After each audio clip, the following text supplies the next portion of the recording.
Good afternoon everyone. बैठ जाइए, आज ही बैठना है।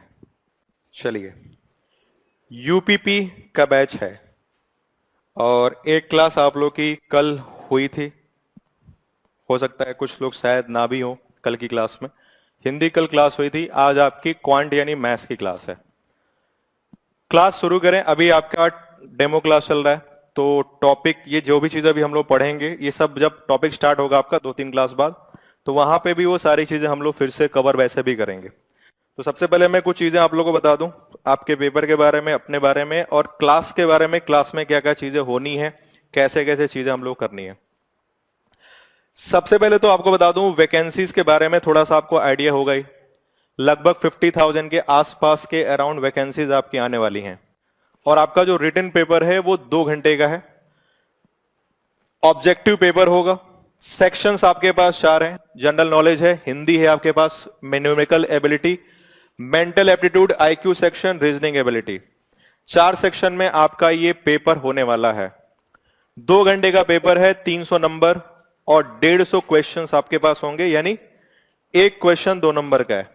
उसके बाद नेगेटिव मार्किंग आपकी 0.25 की है, मतलब 25 आपका 2 नंबर का जो एक क्वेश्चन है उसमें 0.25 अगर आप एक क्वेश्चन गलत करते हो तो उसकी आपकी नेगेटिव मार्किंग है। सिलेबस में आपको एक रफली आइडिया देता हूं। पेपर का पैटर्न आपका कुछ ऐसा रहेगा। जीके के 38 क्वेश्चंस होंगे, 76 मार्क्स, एक क्वेश्चन 2 नंबर का है। Hindi 37 question, 74 number. Quantitative aptitude, numerical ability जिसको आप बोलते हैं, उसके 38 question, 76 marks. Mental aptitude, IQ और आपका जो रीजनिंग वाला सेक्शन है उसके 37 क्वेश्चन होंगे, 74 नंबर, यानी 300 नंबर हो गए आपके। 150 क्वेश्चन, टाइम आपको मिलेंगे 2 घंटे। ये आपका रिटन पेपर का पैटर्न है। सिलेबस क्या है आपका, इन सारे जो सब्जेक्ट्स आपको जो पढ़ने हैं इसमें उसके जो सिलेबस हैं, पाठ्यक्रम जो है वो क्या है, तो उसको मैं बताता हूं। बाकी मेरा सब्जेक्ट ये है तो इसके बारे में थोड़ा डिटेल बात करेंगे हम लोग। सिलेबस आपका जनरल नॉलेज का आपका सिलेबस ये है। इतनी सारी चीजें आपको जीके में पढ़नी है, ये जीके का सिलेबस है, ठीक है। बाद में आपको ये जब टॉपिक स्टार्ट होगा आपका, तो जो भी आपके सब्जेक्ट क्लासेस होंगे उसमें आपको पूरा सिलेबस बताया जाएगा। ये आपका जीके वाले सेक्शन का पूरा सिलेबस है। अब इसमें कौन चीज क्या है इसकी विशेष जानकारी जीके वाले सर आपको देंगे। हिंदी का आपका सिलेबस आपके सामने। हिंदी में जो जो चीजें आपको पढ़नी है, लगभग 25 चीजें आपको पढ़नी है, उसके बारे में जानकारी आपके सामने। कल हिंदी क्लास हुई भी थी तो सर ये आपका जितनी भी चीजें हैं वो कवर करेंगे। मैं अपनी बात करूं उसके पहले रीजनिंग में आपके पास इतने टोटल 15 टॉपिक्स आपको इसके अंदर पढ़ने हैं। जो रीजनिंग का पार्ट है, रीजनिंग, आईक्यू, न्यूमेरिकल एबिलिटी, तो हमने अभी आगे आ रहा है, तो उसमें जो ये आपकी चीजें हैं इसी में आपका रीजनिंग भी है। रीजनिंग के साथ साथ मैथ्स का सिलेबस ये। रीजनिंग में जो आपका है मेंटल एबिलिटी भी काउंट था, जो 37 क्वेश्चन थे उसमें रीजनिंग भी था, मेंटल एबिलिटी भी था और साथ में आईक्यू वाला सेक्शन था, मेंटल एप्टीट्यूड टेस्ट और आईक्यू वाला सेक्शन। ये सब इसके सिलेबस हैं। अगर आप बोलोगे तो लास्ट में मैं आपको दिखा दूंगा इंटेलिजेंस क्वेश्चन का आईक्यू वाला ही आपका सेक्शन है। मैं अपने सिलेबस की बात करता हूं, अपने सब्जेक्ट की। हम लोग क्वांट पढ़ने वाले हैं यानी मैथ्स। ये मैंने सारा सिलेबस यहां स्लाइड में रखा हुआ है। बाकी आपको वैसे भी क्लास स्टार्ट होगी तो सारे टीचर अपना अपना सिलेबस का बताएंगे। मैं अपने सिलेबस की बात करूं तो आपको मैथ्स में टोटल लगभग 18 टॉपिक पढ़ने हैं, 18 टॉपिक्स, जिसका नाम आपके सामने दिख रहा है। और ये जितने भी टॉपिक आपको दिख रहे हैं, ऐसा नहीं कि ये टॉपिक केवल आपके ही सिलेबस में आता है। ये टॉपिक आप जितना भी इंडिया में जितने भी गवर्नमेंट जॉब्स के पेपर होते हैं जिसमें मैथ्स सिलेबस का पार्ट है, उसमें ये सारे टॉपिक्स आपको देखने को मिल जाएंगे। बस फर्क होता है लेवल ऑफ क्वेश्चन का। क्वेश्चन का लेवल कहीं ऊपर कहीं नीचे थोड़ा सा अप डाउन होता रहता है। और कुछ एडिशनल टॉपिक्स भी होते हैं जो आपको नहीं पढ़ने, जैसे ज्योमेट्री वगैरह आएगा, ट्रिग्नोमेट्री वगैरह होता है, वो इधर आपको नहीं पढ़ना। प्रोबेबिलिटी वगैरह होता है, वो इधर आपको नहीं पढ़ना। आपको इतने सारे अर्थमेटिक का ही पार्ट पढ़ना है। इसमें आपका एडवांस वाला सेक्शन नहीं है। एडवांस में जैसे ज्योमेट्री आता है, टेक्नोमेट्री आता है, मेंसुरेशन, हाइट एंड डिस्टेंस, ये सारे चैप्टर्स होते हैं। एडवांस में बस आपका एक पार्ट आपको इधर मेंसुरेशन वाला पढ़ना पड़ेगा, area volume related, formula based chapter होता है। तो ये आपका क्वांटिटिव एप्टीट्यूड का सेक्शन है जिसके बारे में हम लोग को पढ़ना है। अब मेरा नाम रोहित कुमार सिंह है। लगभग 9 सालों से मैं इस एजुकेशन सेक्टर में हूं। इससे पहले 3 साल टेक्स्ट बुक में था और अभी रिसेंटली 6 महीने पहले मैंने गैलेक्सी ज्वाइन किया है। तो आपका जो क्वांट वाला सेक्शन है मैं वो कवर करूंगा। मेरी क्वालिफिकेशन मैं 2012 में CGL, same year SBI clerk, 2018 assistant loco pilot, ये मैंने एग्जाम्स क्वालिफाई किए और ऑनलाइन ऑफलाइन दोनों का एक्सपीरियंस है। तो आगे आने वाले आपका जो सिलेबस है ऑलमोस्ट 5 मंथ का है, 4.5 एंड 5 मंथ का सिलेबस है। तो 5 महीने जो आपका क्वांट का सेक्शन है वो मैं कवर करूंगा। तो बिना ज्यादा टाइम वेस्ट किए हुए आज की क्लास में जो हम लोग चीज पढ़ने वाले हैं वो इसके बारे में बात करेंगे, नंबर सिस्टम के बारे में। तो आज हम लोग शुरुआत करेंगे नंबर सिस्टम की और उसमें एक छोटा सा पार्ट पढ़ेंगे हम लोग, फैक्टर्स निकालना यानी गुणनखंड। तो आप अपने लेखनी के माध्यम से उत्तर पुस्तिका में एक हेडिंग लिख सकते हैं, संख्या पद्धति नंबर सिस्टम।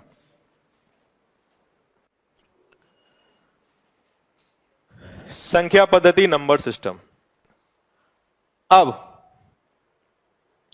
सबसे पहले तो मैं आपको बता दूं कि नंबर सिस्टम होता क्या है। पहले तो नंबर सिस्टम को जान लेते हैं, नंबर सिस्टम है क्या, संख्या पद्धति आखिर कहते किसे हैं, नंबर सिस्टम से क्या तात्पर्य है।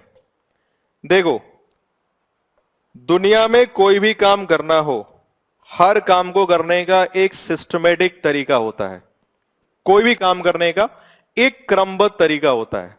वैसे ही गणित को पढ़ने का जो तरीका होता है, सिस्टम होता है, उसी को बोलते हैं नंबर सिस्टम।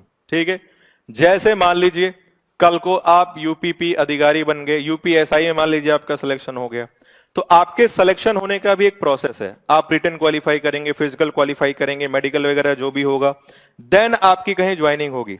तो एक इसका प्रोसेस, एक सिस्टम, एक तरीका है। तो हर काम को करने का एक तरीका होता है, चाय बनाना है उसका भी एक तरीका है। तो वैसे ही मैथ्स को पढ़ने का जो तरीका होता है इसी को बोलते हैं नंबर सिस्टम। और गणित को पढ़ने के लिए एक नहीं, दो नहीं, तीन नहीं, 4 तरीकों का यूज किया जाता है। यानी नंबर सिस्टम 4 तरीके का होता है। बस सुनते हुए चलना, लिखने वाला पार्ट मैं आपको बता दूंगा। सबसे पहला होता है बाइनरी नंबर सिस्टम, दूसरा होता है ऑक्टल नंबर सिस्टम, तीसरा होता है डेसिमल नंबर सिस्टम और चौथा होता है हेक्साडेसिमल नंबर सिस्टम। अब इनके बारे में थोड़ा सा आपको बता दे रहा हूं, बाकी डिटेल जब सिलेबस स्टार्ट होगा तो हम लोग वैसे ही पढ़ेंगे। बाइनरी नंबर सिस्टम जो होता है इसमें केवल 2 अंकों का यूज किया जाता है, 0 और 1, और इन्हीं से सारे नंबर्स बनाए जाते हैं। इनको बाइनरी नंबर सिस्टम इसको बोलते हैं, जिसमें 2 अंकों का केवल यूज होता है। और अगर आपने ग्रेजुएशन में या 10th 11th 12th में कभी कंप्यूटर पढ़ा होगा, गणित से गलती से पढ़ने का मौका मिल गया हो कंप्यूटर, तो उसमें आपने कोडिंग किया होगा, बाइनरी नंबर सिस्टम में नंबर्स को लिखा भी होगा। तो इसका यूज होता है और इसका इंपॉर्टेंस हमारे जीवन में कितना है इस बात का अंदाजा इसी से लगा लीजिए कि अगर ये नहीं होता तो आपके हाथ में मोबाइल फोन नहीं होता। पूरा इलेक्ट्रॉनिक्स बाइनरी नंबर सिस्टम पे काम करता है। आज जितनी भी टेक्नोलॉजी आप देखते हैं, जितनी भी आपके आसपास चीजें दिख रही हैं, चाहे ये बोर्ड दिख रहा हो, चाहे ये कैमरा दिख रहा हो, चाहे आपके घर लगा हो एलईडी हो, डिजिटल वॉच हो, मोबाइल फोन हो, ये सब पूरा का पूरा कोडिंग पे चलता है, प्रोग्रामिंग पे चलता है। और प्रोग्रामिंग बाइनरी नंबर सिस्टम से ही चलती है। तो अगर ये नहीं होता तो हमारा जीवन आज से ठीक 150 साल पहले जैसा हो रहा होता। हिमालय की कंदराओं में रह रहे होते, वही फल फूल खा रहे होते। सेकंड आता है ऑक्टल नंबर सिस्टम, इसमें 8 अंकों का यूज किया जाता है, 0 से लेके 7 तक। अगला आता है डेसिमल नंबर सिस्टम, जिसको दशमलव संख्या पद्धति कहते हैं। इसमें 10 अंकों का यूज होता है, 0 से लेके 9 तक। और हम और आप जिसे गणित नाम से जानते हैं कि ये मैथ सब्जेक्ट है, ये गणित है, और हमारी जो गणित चलती है जिसे हम लोग एक्चुअली मैथ्स बोलते हैं, वो इसी नंबर सिस्टम पे चलती है। आपके मोबाइल के कीपैड पर 0 से लेके 9 तक ही लिखा होगा, उसी से आप सलमान, शाहरुख, करीना, कटरीना सबको नंबर मिला देते हो। दिन भर में आपके कैलकुलेटर में 0 से लेके 9 तक ही लिखा होता है। उसी में दिन भर में 4 बार अपनी सैलरी जोड़ते हो कि अगर यूपीपी में सिलेक्शन हो गया, 1 साल में इतना कमाएंगे, ट्रक वाले से इतना, और चौराहे पे खड़े हो गए कहीं ड्यूटी लगी तो इतना, सारा कैलकुलेशन बैठा लेते, दहेज मिलेगा तो कितना।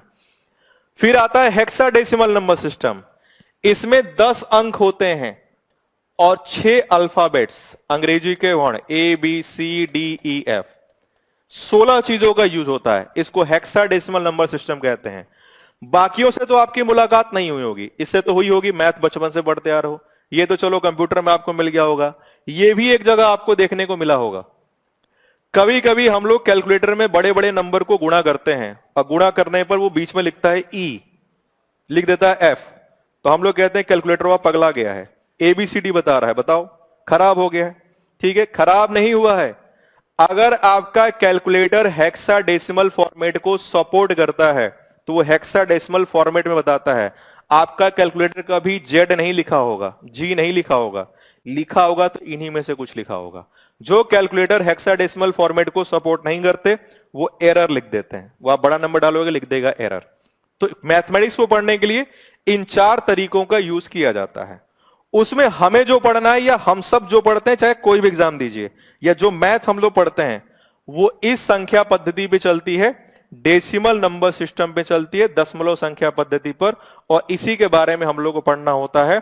और इसी में पहले हम लोग को पढ़ना है क्लासिफिकेशन ऑफ नंबर्स, नंबर्स को कैसे बांटा जाता है, क्या क्या मैथमेटिकल ऑपरेशन होते हैं, एंड सो ऑन, बहुत सारी चीजें। इनके बारे में बस अभी के लिए 2 चीजें ध्यान रखिएगा दशमलव संख्या पद्धति के बारे में।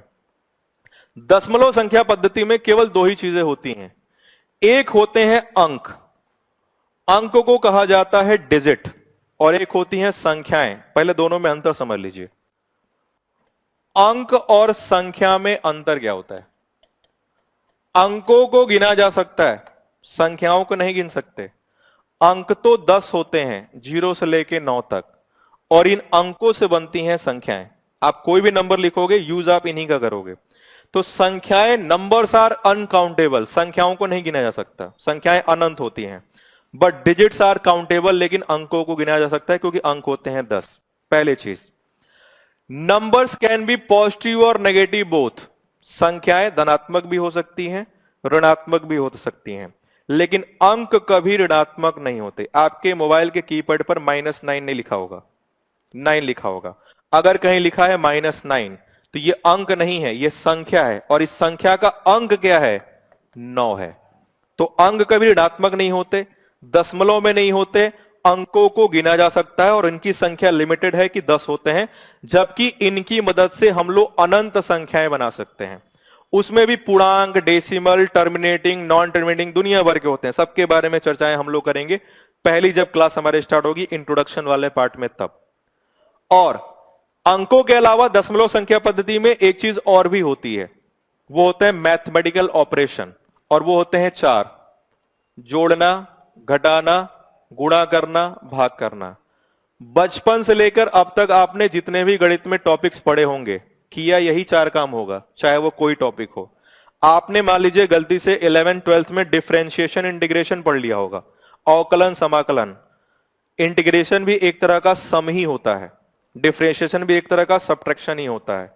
करना आपको भी घूम फिर के यही 4 काम करना होता है। तो मैं आपको बस इतना समझाने का प्रयास कर रहा हूं कि दुनिया में आप जितने सिलेबस पढ़ते हैं उसमें सबसे छोटा मैथ्स ही होता है। 10 अंक, 4 ऑपरेशन, इतने में ही पूरी गणित हो जाती है खत्म, और इसी के अंदर सारा कमाल हो जाता है। तो हम लोग पढ़ेंगे इसमें, आज जो पढ़ेंगे आज की क्लास में वो पढ़ेंगे हम लोग फैक्टर्स निकालना। ठीक है, तो आप हेडिंग लिख सकते हैं। इसके पहले भी बहुत सारी चीजें हम लोग जब क्लास स्टार्ट होगी तो पढ़ने वाले हैं। आज की डेमो क्लास है, तो आज हम लोग पढ़ेंगे फैक्टर यानी गुणनखंड निकालना। तो आप हेडिंग दे सकते हैं गुणनखंड निकालना या गुणनखंड प्रमेय।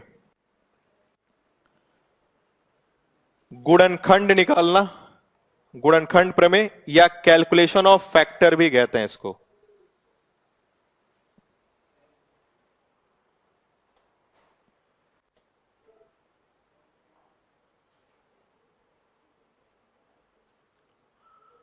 और नोट नहीं करिएगा, छापने का पूरा अवसर आपको दिया जाएगा।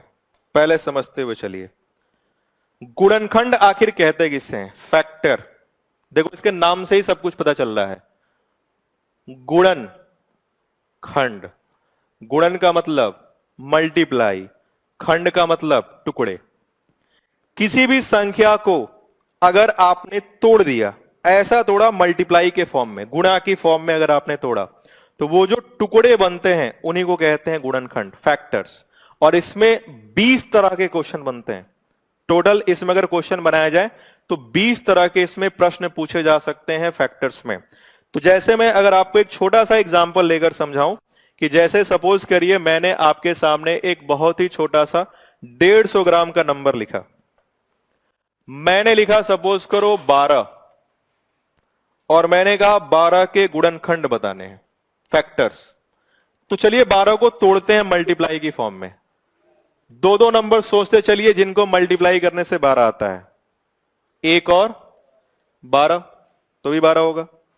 2 और 6 भी 12 होगा, 3 और 4 भी 12 होगा, और कुछ नहीं। ये सब इसके फैक्टर्स हैं। फैक्टर का मतलब वो सारे नंबर्स आपने लिख लिए जो इसको काट सकते हैं। 12 1 से भी कटता है, 1 से तो सारे नंबर कटते हैं। 12 12 से भी कट जाएगा, 2 से भी कट जाएगा, 6 से भी कट जाएगा, 3 से भी कटेगा, 4 से भी कटेगा।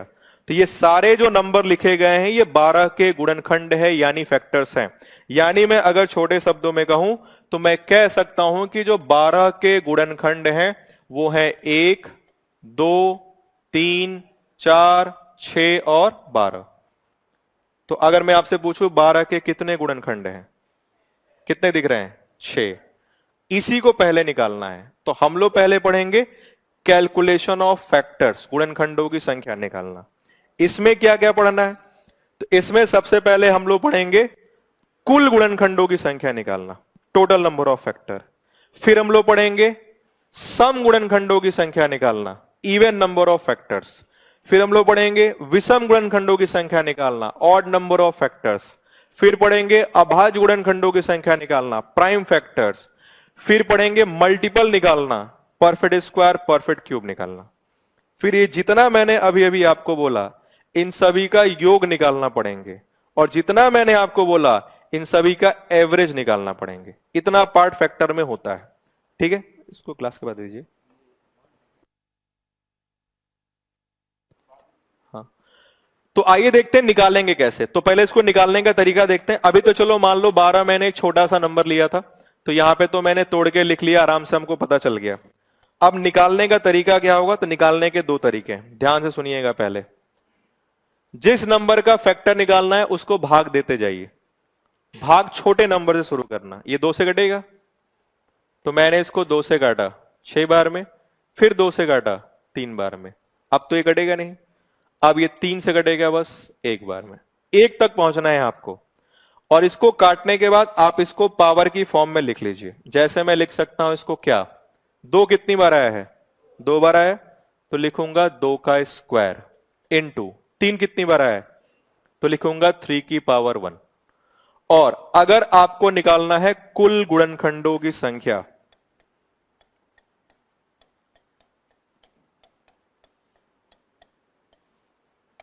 तो आपको बस एक काम करना है। जो भी आपने नंबर्स लिखे हैं उनकी पावर में एक एक जोड़ना है। इसकी पावर कितनी है? 2 है, तो 2 प्लस 1 कितना हो गया? 3 इनटू इसकी पावर कितनी है? 1, तो 1 प्लस 1 कितना हो गया? 2। कितना मिला? तो हमें पता चल गया 12 के 6 गुणनखंड है। 6 ही तो थे। अब 2-3 बातें हम लोग समझते हैं। सबसे पहली चीज, आखिर हमने ऐसा क्यों लिखा? इसको इस तरह से आखिर लिखने के पीछे का कारण क्या है? हमने नीचे अभाज्य संख्याओं में क्यों तोड़ा? तोड़ दिया, चलो वो भी समझ में आ गया। तो फिर इनकी पावर में हम एक एक क्यों जोड़ रहे हैं? जोड़ रहे हैं तो मल्टीप्लाई क्यों कर रहे हैं? इसके पीछे का कारण क्या है? तो पहले समझिए। गणित में जो सबसे इंपॉर्टेंट नंबर्स होते हैं वो प्राइम नंबर्स होते हैं, अभाज्य संख्याएं जो किसी से कटते नहीं है। क्योंकि अभाज्य संख्याओं के अंदर कोई हिडन फैक्टर नहीं होता, कुछ छुपा नहीं होता। जैसे 5 लिखा है तो 5 का मतलब 5 ही होता है। लेकिन अगर 25 लिखा है तो 25 में 5 भी है, 25 भी छुपा हुआ है। 25 से आप 5 भी अलग कर सकते हो, 25 भी अलग कर सकते हो। तो जो कंपोजिट नंबर्स होते हैं, यानी जो भाज्य संख्याएं होती हैं, उनके अंदर हिडन फैक्टर्स होते हैं। जबकि प्राइम नंबर यानी अभाज्य संख्याओं के अंदर कोई हिडन फैक्टर्स नहीं होते। इसलिए हम हमेशा नंबर को प्राइम नंबर में तोड़ते हैं। और यह काम आपको नंबर सिस्टम में 3 जगह करना पड़ेगा। पहला यहां पर, बाकी 2 जगह आगे और मिलेगा। फिर हमने पावर में एक एक क्यों जोड़ा, उसके पीछे का कारण समझते हैं। यह लिखा हुआ है 2 की पावर 2। एक्चुअली देखने में लग रहा है 2 की पावर 2 है, लेकिन इसके अंदर 3 नंबर हैं। इसके अंदर एक नंबर ये है 2 की पावर 0, वो इसके अंदर छुपा हुआ है। इसके अंदर से एक नंबर और भी मिलेगा 2 की पावर 1, और इसके अंदर से एक नंबर और भी मिलेगा 2 की पावर 2। पावर तो दिख रही थी 2, जबकि नंबर कितने छुपे हैं? 3। हमेशा एक ज्यादा होता है, ये वाला नहीं दिखता है, 0 वाला। इसलिए आपने पावर में 1 ऐड किया। मल्टीप्लाई आपने इसलिए किया क्योंकि एक फैक्टर 2 है, एक फैक्टर 3 है, एक फैक्टर 2 का स्क्वायर 4 है। कुछ फैक्टर मल्टीप्लाई होके भी बनते हैं, जैसे यहां का 2 और यहां का 3 मल्टीप्लाई होके बन जाएगा 6। 12 6 से भी कटता है। यहां का 4 और यहां का 3 मल्टीप्लाई होकर बन जाएगा 12, 12 12 से भी घटता है। तो ये कारण है, रीजन है कि आप जो काम कर रहे हो वो क्यों कर रहे हो। इतनी थोड़ी सी बात आगे समझ में। अब मैं इसको समराइज करता हूं, अप टू द पॉइंट बात करते हैं। जब कभी भी आपसे किसी भी संख्या का पूछेगा फैक्टर, गुणनखंड, तो आपको क्या करना है, आपको उस संख्या को तोड़ देना है। अभाज्य संख्याओं में जिनकी पावर कुछ भी आए आने दीजिए, और अगर आपको निकालना है टोटल नंबर ऑफ फैक्टर, कुल गुणनखंडों की संख्या, तो इनकी पावर में एक एक जोड़कर कर देना है गुणा। आपको मिल जाएगा टोटल नंबर ऑफ फैक्टर। और आप कैसे करेंगे उस पर ध्यान दीजिए। जैसे 12 था, अब आप ऐसे डब्बा बना के डिवाइड मत करने लगना, मन करे तो कर सकते हो, आपकी इच्छा है, डायरेक्ट करने की आदत डालिए। आपके दिमाग में जो दो नंबर है जिनको मल्टीप्लाई करने से 12 आता है वो पहले ही आप लिख लीजिए। क्या लिखूं मैं, 6 2, तो चलो 6 2 लिख लेते हैं। लिखने के बाद बस आप इस बात पर ध्यान रखना कि क्या ये दोनों अभाज्य संख्याएं हैं, नहीं है। ये तो है, ये नहीं है, तो इसको भी तोड़ दीजिए। 3 इंटू 2 इंटू 2, अब ये हो गया 3 की पावर 1 2 का स्क्वायर, 2 2 12 स्क्वायर 3 की पावर 1। आधार एक अभाज्य संख्या होनी चाहिए जो कि बन गया, तो बस पावर में एक जोड़ के कर दोगे मल्टीप्लाई, आपको मिल जाएगा कुल गुणनखंडों की संख्या 1 + 1 2, 2 + 1 3 यानी 6। इधर बात में आई बात समझ में।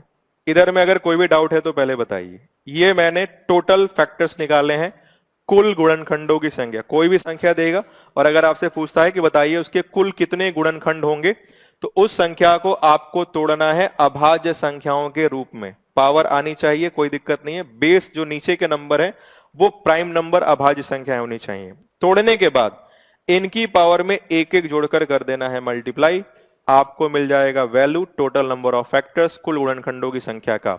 मतलब 6 ऐसे नंबर हैं जो 12 को कंप्लीटली डिवाइड कर सकते हैं। इतनी बात क्लियर है सबको? इसको आप नोट कर सकते हैं, ठीक है। ये जनरल फॉर्मेट है इसका, इसको आप नोट कर लीजिए। और अब आपको कुछ क्वेश्चंस के आंसर बताने हैं। अगर आप ये डायरेक्ट ना तोड़ पाए तो वो डिवाइड करके भी आप तोड़ सकते हो, ठीक है, आपकी इच्छा है। थोड़ा टेबल वगैरह याद होगा अच्छे से तो आप फिर ब्रेक करने में आपको आसानी होगी।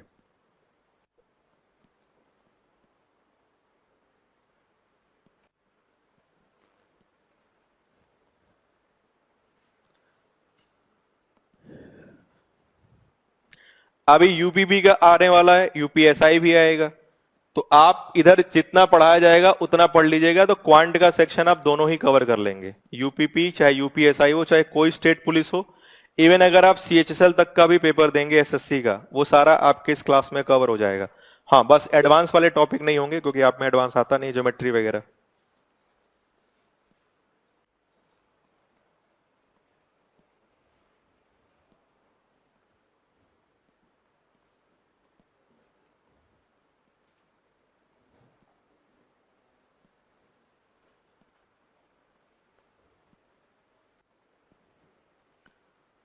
कितने लोग इंग्लिश मीडियम से हैं? बस एक, बाकी सब लोग हमारे टाइप हिंदी मीडियम।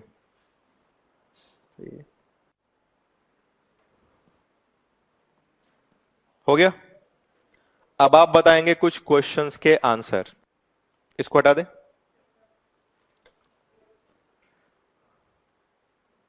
ये इसका जनरल फॉर्मेट था जो अभी मैंने आपको लिखवाया था। पावर में एक एक जोड़कर करना है मल्टीप्लाई, बेस जो होना चाहिए वो अभाज्य संख्या होनी चाहिए, ये आप लिख चुके हैं। अब देखो जैसे यहां पे नंबर लिखा हुआ है, ये ऑलरेडी ब्रेक करके दिया हुआ है, तो फिर आपको कुछ करना ही नहीं है। पावर में एक एक जोड़ के कर लीजिए मल्टीप्लाई। ध्यान रहे आधार प्राइम नंबर होना चाहिए जो कि यहां पर है।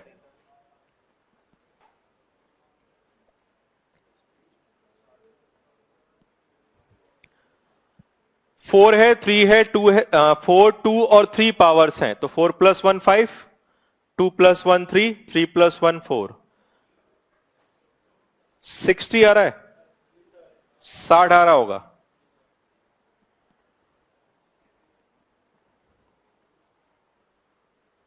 इधर में तो कोई दिक्कत नहीं होना चाहिए, ये तो आसान प्रश्न है।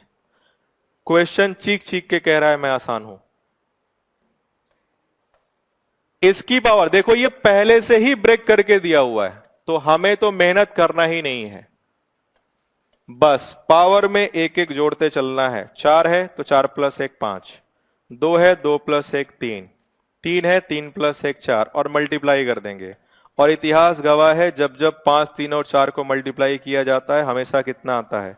60। तो आंसर हो गया 60। कोई संदेह? बरोबर? बरोबर का मतलब समझ में आ गया? आगे बढ़े, कोई दिक्कत तो नहीं? बताते रहिएगा अगर ना समझ में आए तो, ठीक है? ऐसा नहीं कि जॉब लग जाए और चौराहे पे मुझे घेर लेना है, तुम ही तो थे, बताए नहीं थे? आओ अब साइड में। 32 के फैक्टर बताने हैं। अब ये तो देखो, ये ब्रेक करके नहीं दिया तो इसको आप ब्रेक करिए पहले। अभाज्य संख्या में तोड़ना है। अभाज्य संख्याएं होती हैं 2 3 5 7 11, जो खुद के अलावा किसी से ना घटे।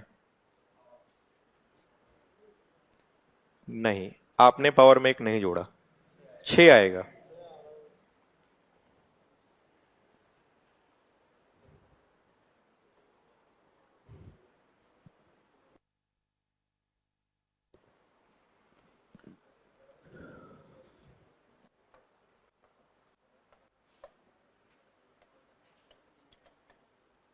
अगर आपको पता है तो अच्छी बात है। 32 होता है 2 की पावर 5।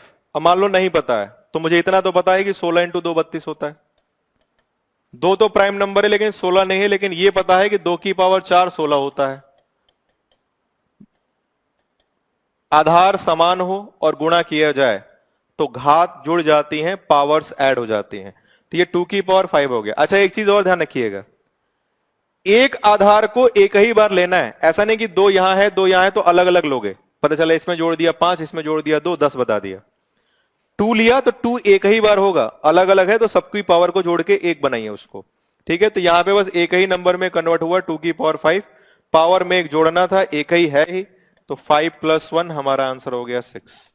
यानी 6 ऐसी संख्याएं हैं जो 32 को काट सकती हैं। अगर मैं आपको लिख के दिखाऊं वो 6 संख्याएं कौन सी हैं, तो 1 2 4 8 16 32, 1 2 3 4 5 6, ये वो 6 संख्याएं हैं जो 32 को काटेंगी। यही उसके गुणनखंड थे, फैक्टर्स। कोई दिक्कत, कोई संदेह? अगले प्रश्न पर प्रकाश डालिए। इस बार थोड़ा नंबर बड़ा हो गया।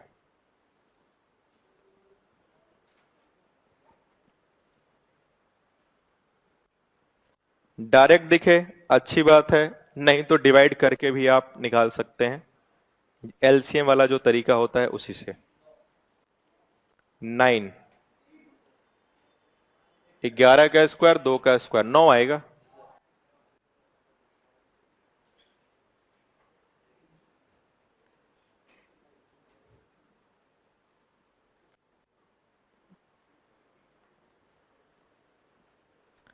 एकदम आसान प्रश्न। पुराने जमाने में जब आसान शब्द की शुरुआत नहीं हुई थी तब लोग इसी प्रश्न का प्रयोग करते थे। इतना आसान है ये। 484, 484, क्या लिख सकता हूं मैं इसे? लिख सकता हूं 4 इंटू 121, मल्टीप्लाई करने में 484 आएगा। और ये साफ साफ दिख रहा है, ये 2 का स्क्वायर होता है और ये 11 का स्क्वायर होता है। तो पावर में अगर मैं एक एक जोड़ दूं तो 2 प्लस 1 3, 2 प्लस 1 3, 3 इंटू 3 9, यानी 9 गुणनखंड है 484 के। मतलब टोटल 9 ऐसी संख्याएं हैं जो 484 को काट सकती हैं। कोई दिक्कत? यहां तक बात आ गई समझ में? आइए, अगर किसी को भी कोई संदेह हो तो बताइए, कोई शर्मिला व्यक्ति जिसको ना समझ में आया हो कहीं पे कोई बात। अभी पहला पॉइंट हम लोग पढ़ रहे हैं, सबको बरोबर? बोलो हाउ। कोई डाउट है पीछे? क्लियर है? यहां पे सब लोग हाउ बोलते हैं। हाँ हाँ, बस हो गया, इतना हाउ भी नहीं। एक और करते हैं उसके बाद चेंज करेंगे।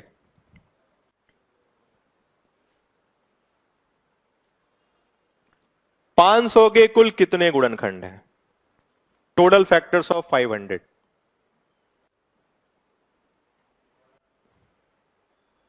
12। 125 इंटू 4 3। तो ठीक है,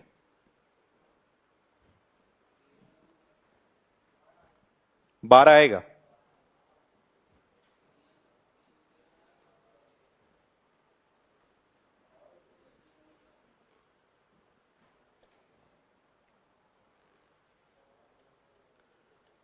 सबसे पहले तो आप लोग ये बताइए इसको तोड़ा किस में जाए।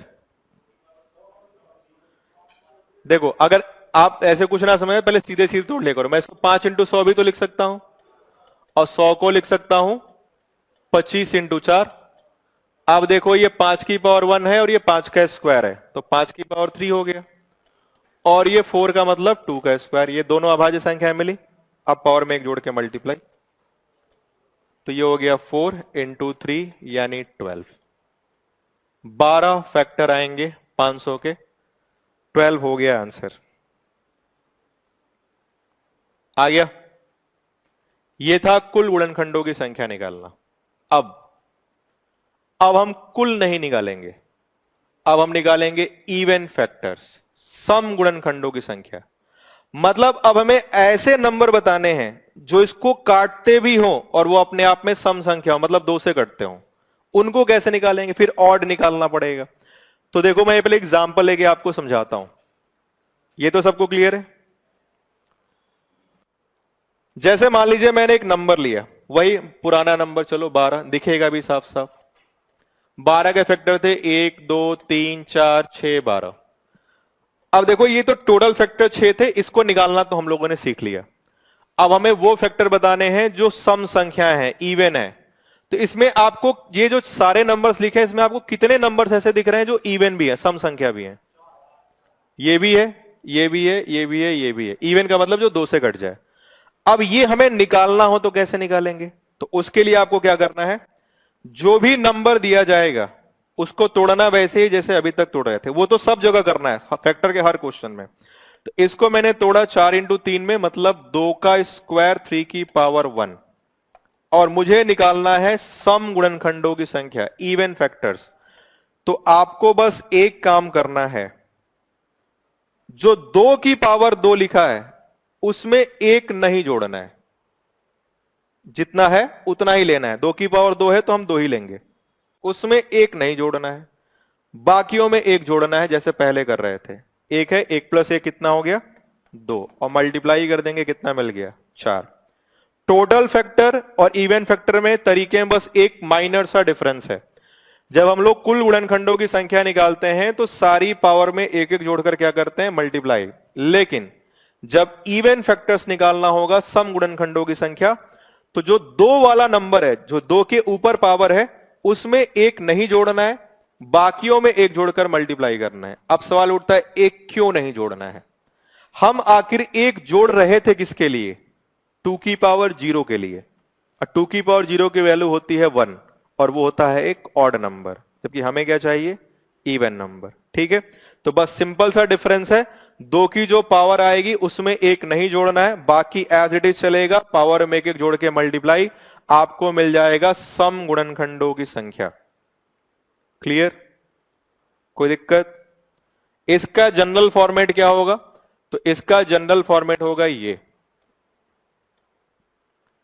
किसी भी संख्या को आपको इस तरह से तोड़ना है, 2 की पावर p, b की पावर q, c की पावर r, 2bc, ये सब प्राइम नंबर्स होने चाहिए। और जो 2 की पावर p है उसमें एक नहीं जुड़ेगा, बाकी पावर में एक एक जुड़ेगा, और मल्टीप्लाई कर देंगे तो हमें नंबर ऑफ इवन फैक्टर यानी सम गुणनखंडों की संख्या हमें मिल जाएगी। तो अगर आपका मन करे तो ये जनरल फॉर्मेट नोट कर सकते हैं। और अब आपको बताने होंगे कुछ क्वेश्चंस के आंसर्स।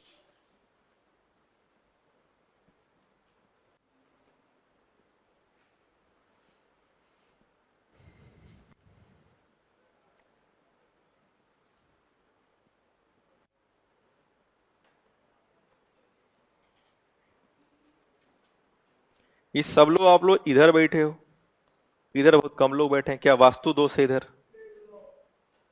भेदभाव, इधर ही बैठ जाते, कोई वास्तु वस्तु दोस्त थोड़ी है।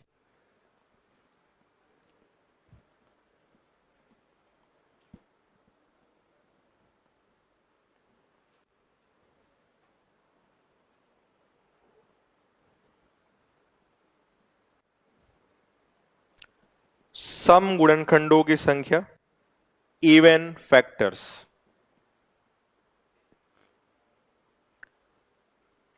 कोई दिक्कत तो नहीं?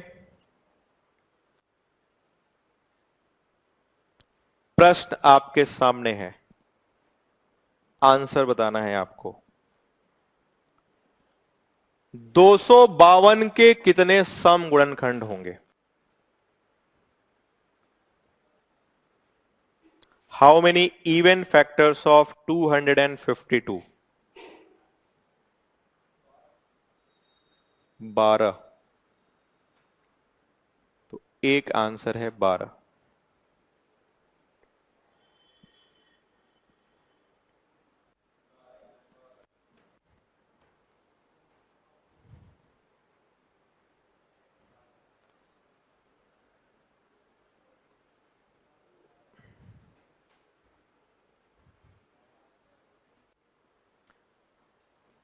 तो कई सारे लोग का मानना है 12। तो 12 को बहुमत प्राप्त हो रहा है। कोई विपक्ष में खड़ा होना चाहेगा? 12 के अलावा किसी का कोई आंसर आ रहा हो?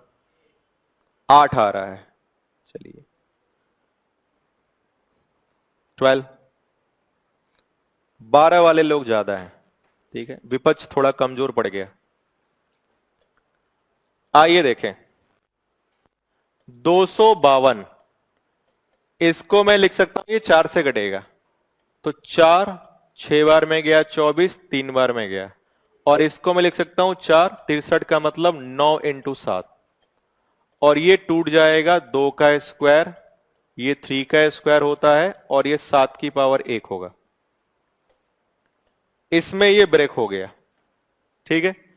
अब जिसको ऐसे ब्रेक करने में मान लो दिक्कत आ रही हो, ऐसे डायरेक्ट नहीं ब्रेक कर पा रहा, टेबल वगैरह याद होगी तो कर लोगे, तो उसके लिए भी मैंने तरीका बताया था। अगर आप डायरेक्ट ना ब्रेक कर पाए तो आपको ऐसे करना होगा, पहले इसको 2 से काटेंगे, 126 बार में, फिर 2 से काटेंगे 63 बार में कटेगा, फिर 3 से काटेंगे 21, फिर 3 से काटेंगे 7, फिर 7 से काटेंगे 1, 2 2 बार आया 2 का स्क्वायर, 3 2 बार आया 3 का स्क्वायर, 7 एक बार आया 7। इतना करेंगे। अब जल्दी तोड़ लोगे तो थोड़ा जल्दी हो जाएगा, ऐसे भी तोड़ सकते हो, दोनों तरीके आपके पास हैं। और तोड़ने के बाद चूंकि हमें निकालना है सम गुणनखंडों की संख्या, इवन फैक्टर, तो 2 वाली जो पावर है उसमें एक नहीं जोड़ना है, वो 2 ही रहेगा, बाकी पावर में एक एक जोड़ना है। इसकी पावर 2 है, 2 प्लस 1 हो गया 3, इंटू 1 प्लस 1 हो गया 2, 3 इंटू 2 6, इंटू 2 कितना हो गया 12। यानी 12 टोटल सम संख्याएं हैं, 12 इवन नंबर्स हैं जो 252 को पूरी तरह काट देंगे। और इसके टोटल फैक्टर निकालना होता तो सब में एक एक जोड़ के मल्टीप्लाई करते, 3 इंटू 3 9 इंटू 2 कितना होता 18। तो टोटल 18 है, 12 सम है, तो विषम कितने होंगे घटा देंगे 6। लेकिन ऐसे नहीं निकालेंगे, वो डायरेक्ट निकाल लेंगे, घटा के निकालेंगे तो उसके लिए टोटल भी निकालना पड़ेगा, इवन भी निकालना पड़ेगा, तो ऑड हम लोग डायरेक्टली निकालेंगे। इधर में अगर कोई दिक्कत है तो बताइए। सबको क्लियर? बरोबर? तो एक और क्वेश्चन का आंसर बताइए। नोट कर लिया सबने? हटा दे? नोट करना हो तो बता दीजिएगा।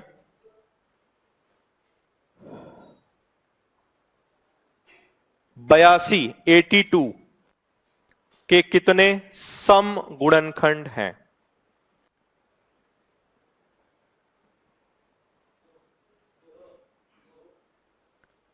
केवल 2?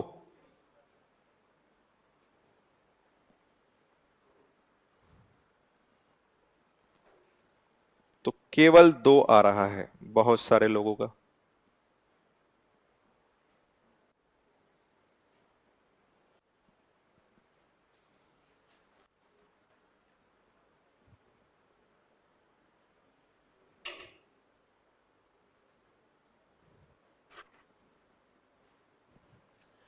ये तो बहुत आसानी से ब्रेक हो जाएगा।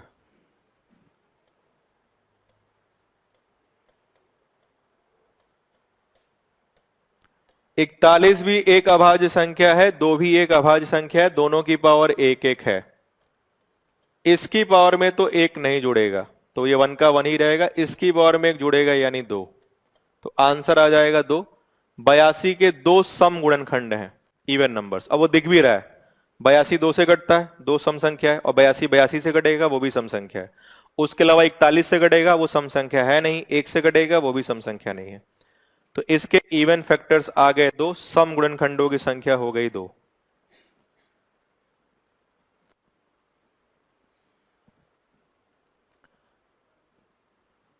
कोई संदेह?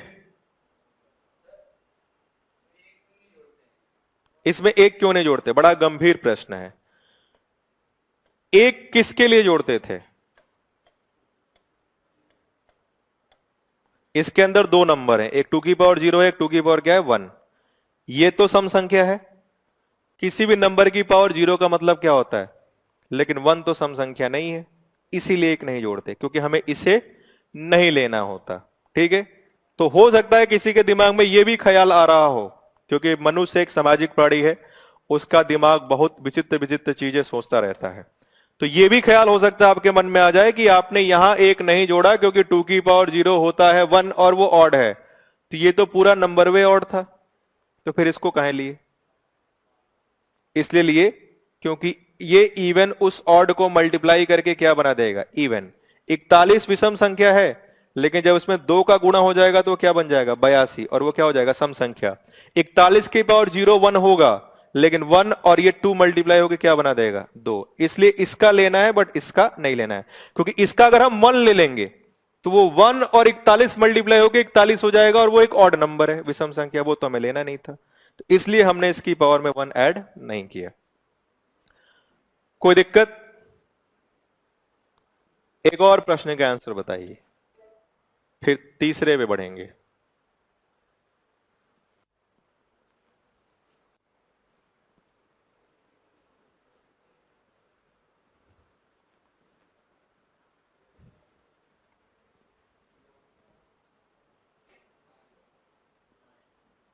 नाइन।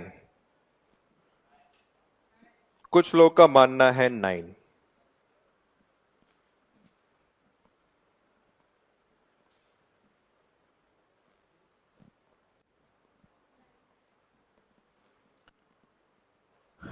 नौ।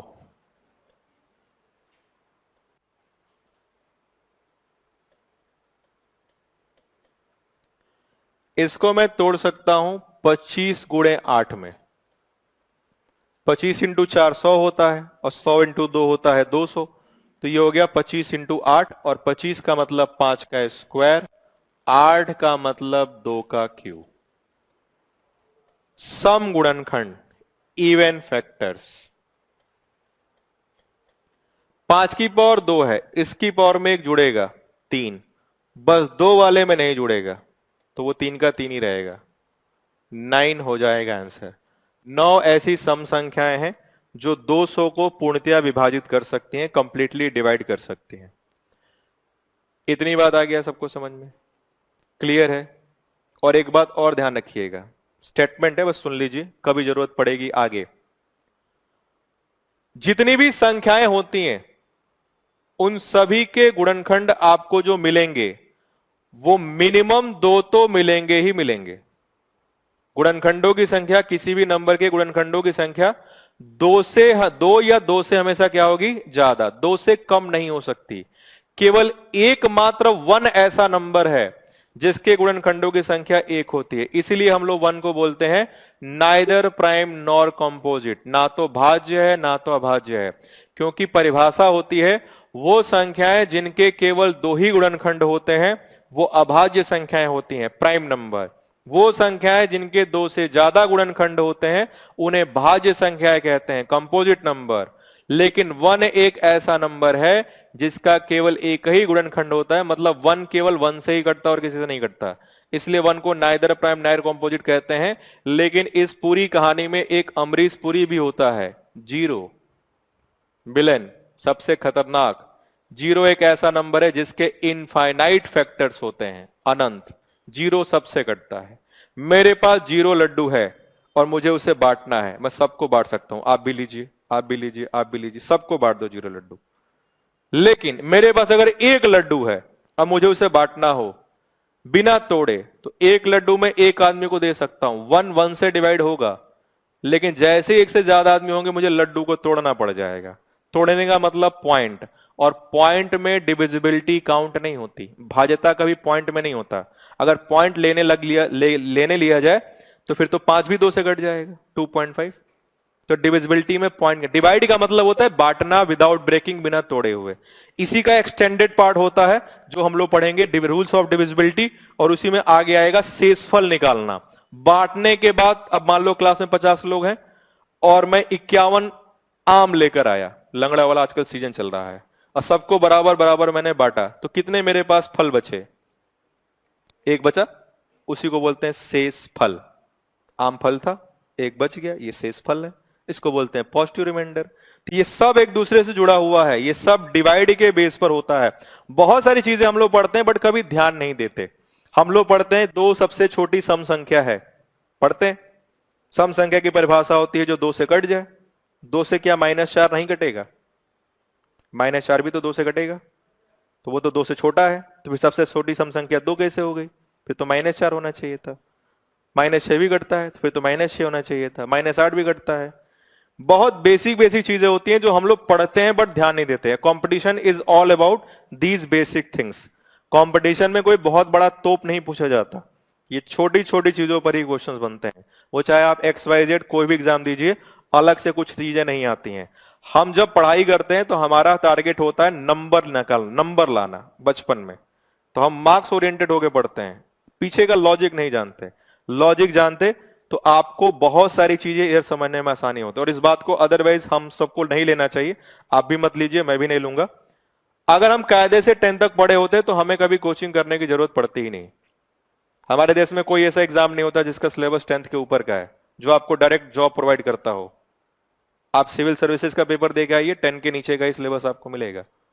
आप SSC का पेपर दीजिए, 10 और उसके नीचे का ही सिलेबस आपको मिलेगा, 10 से ऊपर का कुछ भी नहीं आता। बैंक दीजिए, स्टेट दीजिए, स्टेट PCS दीजिए, सब दीजिए। हाँ, कैट में आता है ऊपर का, तो कैट आपको जॉब थोड़ी देता है, वो तो आपको IIM में एडमिशन देगा। NDA में आता है, NDA आपको जॉब थोड़ी देता है। NDA में आप जाओगे, पढ़ोगे, वहां ग्रेजुएशन होगा, तब जाकर आपको जॉब मिलती है। हाँ, वो बात है कि आप चले गए तो वो फिक्स ही है कि जॉब मिलना, अधिकारी बनना तय ही है। अदरवाइज जितना भी एग्जाम होता है उसका सिलेबस 10 और उसके नीचे का होता है। ये बातें मैं आपसे इसलिए कह रहा हूं कि कभी भी दिमाग में इस बात को मत बैठाइए कि कोई बहुत बड़ा तोप होता है पेपर निकालना। पेपर निकालना दुनिया का सबसे आसान काम है, क्योंकि आप ऐसी चीज पढ़ रहे हो जिसका एक सिलेबस है, एक दायरा है, उसी दायरे में आपको काम करना है।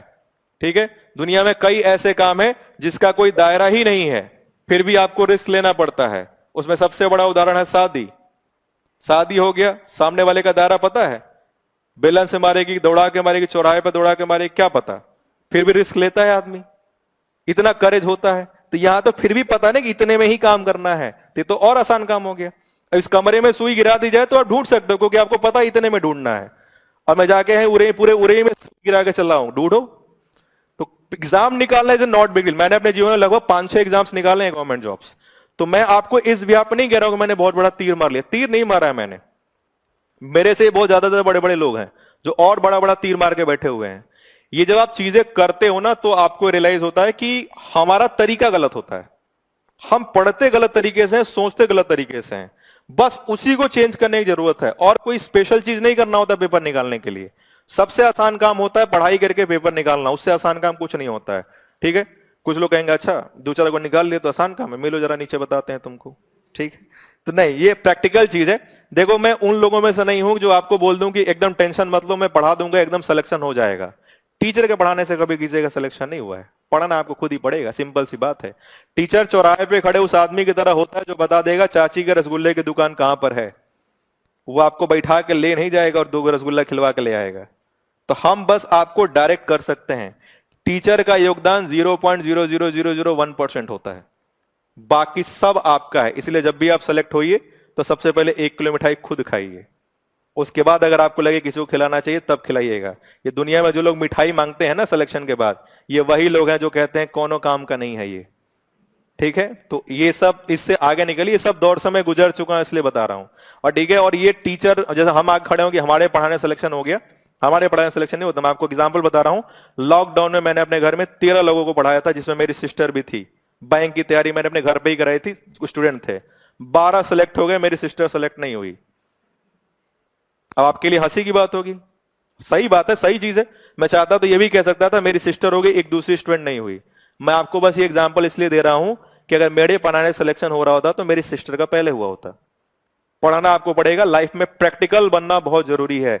अगर आप लाइफ में प्रैक्टिकल नहीं बनेंगे तो कुछ समय के लिए आप एक हाइपोथेटिकल हैप्पीनेस अचीव कर लेंगे, कुछ समय के लिए आपको खुशी मिलेगी, नहीं नहीं सब कुछ सही चल रहा है, फिर बाद में रियलाइज होगा कि आपने अपना टाइम वेस्ट कर दिया है।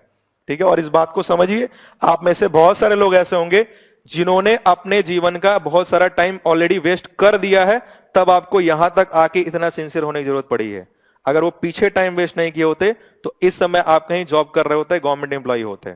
और दुनिया में पैसा कमाना is a not big deal, पैसा कमाना कोई बहुत बड़ा टास्क नहीं होता है। लाइफ में एक टाइम के बाद आपको रियलाइज होगा कि पैसे से ज्यादा इंपॉर्टेंट बहुत सारी चीजें हैं। कोई चौराहे पे मुझे खड़ा करके बोलेगा हर 2 घंटे बाद एक आदमी थप्पड़ मारेगा तुमको जाएगा 2 करोड़ रुपया रोज का।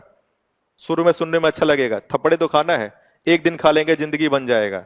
लेकिन जब जैसे 2 थप्पड़ के बाद तीसरा थप्पड़ आदमी मारने आएगा, 10 लोग अगल बगल खड़े होंगे, उस दिन आपको रियलाइज होगा कि पैसा कुछ नहीं था।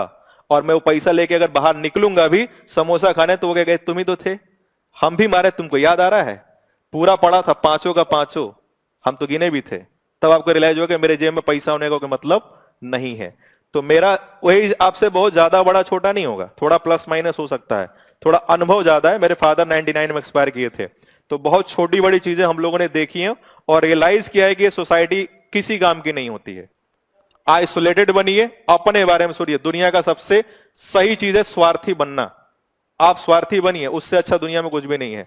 और अगर आप खुद ये ना समझ पाए कि आपको क्या करना इंपॉर्टेंट है, तो कोई दूसरा व्यक्ति समझा भी नहीं सकता है। सब 18 साल से ऊपर के हैं, वोट देकर देश का प्रधानमंत्री विधायक चुन के आते हैं, और अगर आप अपना भविष्य खुद ही नहीं चुन सकते, दुनिया कोई आदमी आपको समझा भी नहीं सकता है। तो थीड़ा फैक्ट होता है, फैक्ट पे चलिए। बाकी दुनिया में कोई भी काम डिफिकल्ट नहीं है, करते जाइए, सब कुछ हो जाएगा। ठीक है, हाँ बस चौराहे पे कभी मिल जाना बिना हेलमेट के तो मेरा चालान मत काटना। क्वेश्चन अगला आपके सामने है, आंसर बताइए, उसके बाद आते हैं ऑड फैक्टर्स पे।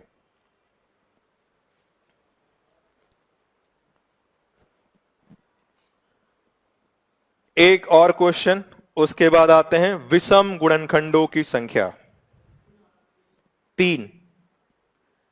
441 स्क्वायर होता है किसी नंबर का?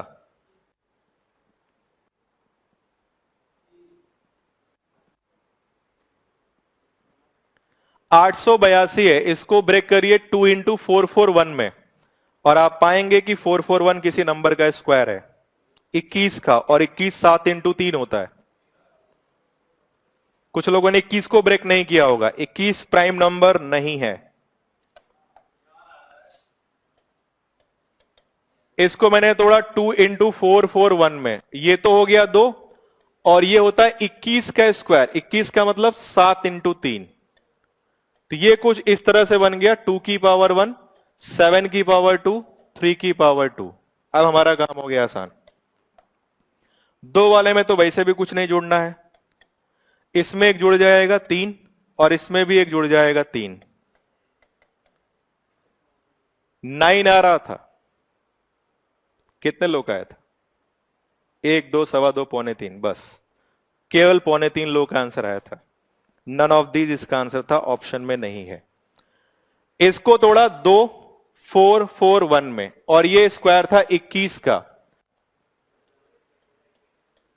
और 21 प्राइम नंबर नहीं है। 7 इंटू 3 में इसको ब्रेक किया, देन इसको सॉल्व किया, ये हमारे पास इवन फैक्टर आ गए। 2 की पावर में 1 ऐड नहीं करना था। इतनी बात आ गई समझ में? 2 चीजें अभी तक हम लोगों ने पढ़ी, टोटल फैक्टर निकालना, इवन फैक्टर निकालना, कुल गुणनखंडों की संख्या और सम गुणनखंडों की संख्या। यहां तक बात क्लियर है? बरोबर। अब लिखिए विषम गुणनखंडों की संख्या। विषम गुणनखंडों की संख्या कैलकुलेशन ऑफ ऑड फैक्टर्स, विषम गुणनखंडों की संख्या, कैलकुलेशन ऑफ ऑड फैक्टर्स। और ये और आसान है, इसमें क्या करना है देखते हैं। जब भी कोई नंबर आपको मिले उसको आपको वैसे ही तोड़ना है अभाज्य संख्याओं के रूप में। और आपको क्या करना है, देखो ध्यान से सुनो। नंबर को मैंने तोड़ दिया, 2 B C ये सब अभाज्य संख्या होनी चाहिए, पावर आना चाहिए। जब टोटल निकाल रहे थे सबकी पावर में एक एक जोड़ के मल्टीप्लाई किया था। जब सम निकाल रहे थे तो इसकी पावर में एक नहीं जोड़ा था, बाकियों में एक जोड़ के मल्टीप्लाई किया था। और जब विषम गुणनखंड निकालोगे तो इसे लेना ही नहीं है, 2 की पावर वाला टर्म छोड़ देना है, बाकियों में एक एक जोड़ के मल्टीप्लाई। देखो Q+1 R+1, इसकी पावर P थी, उसे लेना ही नहीं है। अब सवाल उठता है क्यों नहीं लेना है? इसलिए नहीं लेना है क्योंकि अगर 2 से कटने वाला कोई भी नंबर आ गया तो वो खुद भी इवन है, और जिसमें मल्टीप्लाई होगा उसको भी क्या बना देगा, इवन यानी सम। जबकि हमको सम नहीं लेना था, क्या लेना था, विषम। तो जब भी आपको विषम गुणनखंड निकालना होगा तो नंबर तोड़ने के बाद 2 वाला टर्म छोड़ देना है, बाकियों की पावर में एक एक जोड़कर कर देना है मल्टीप्लाई। अब मैं तीनों बातें एक बार फिर से बता दे रहा हूं। नंबर को तोड़ने के बाद टोटल फैक्टर निकालने के लिए, कुल गुणनखंडों की संख्या निकालने के लिए सबकी पावर में एक जोड़कर मल्टीप्लाई करना है। सम गुणनखंड निकालने के लिए 2 की पावर में एक नहीं जोड़ना है, बाकी में एक जोड़ के क्या करना है, मल्टीप्लाई। लेकिन जब विषम गुणनखंड निकालना होगा तो 2 की पावर वाला लेना ही नहीं है, बाकियों में एक एक जोड़ के क्या करना है, मल्टीप्लाई। आपको मिल जाएगा ऑड फैक्टर्स। आ गई बात समझ में? तो इधर कुछ नोट करना हो तो नोट कर लीजिए, और लगे हाथ 2-4 क्वेश्चन बताइए।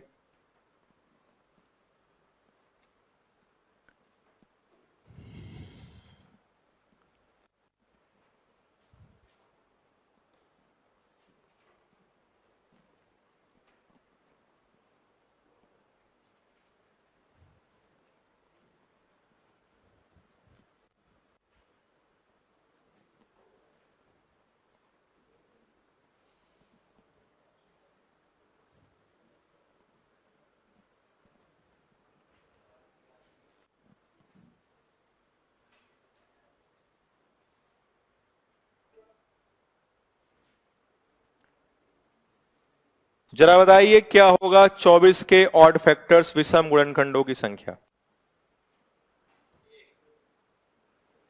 केवल एक? अरे नहीं, 2 आएगा, 1 और 3।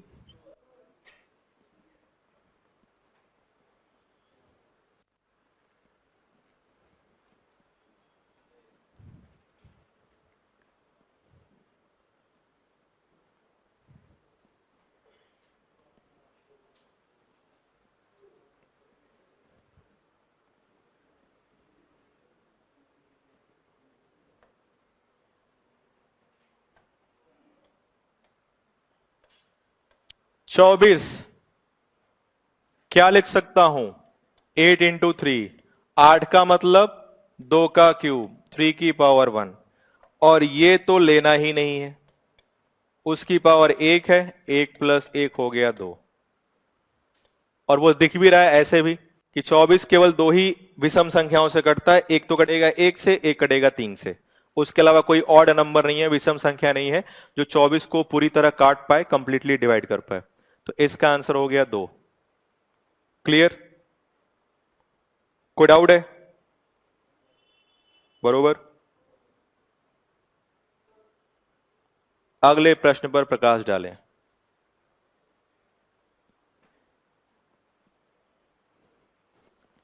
वन 144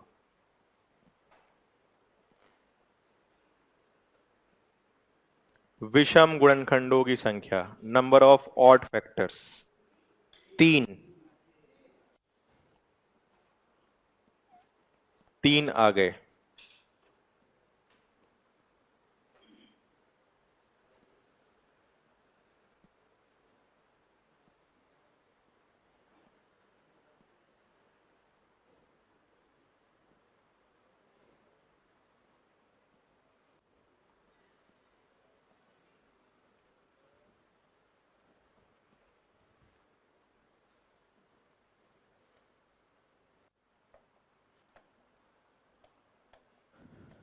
144 किस में तोड़ा जाए?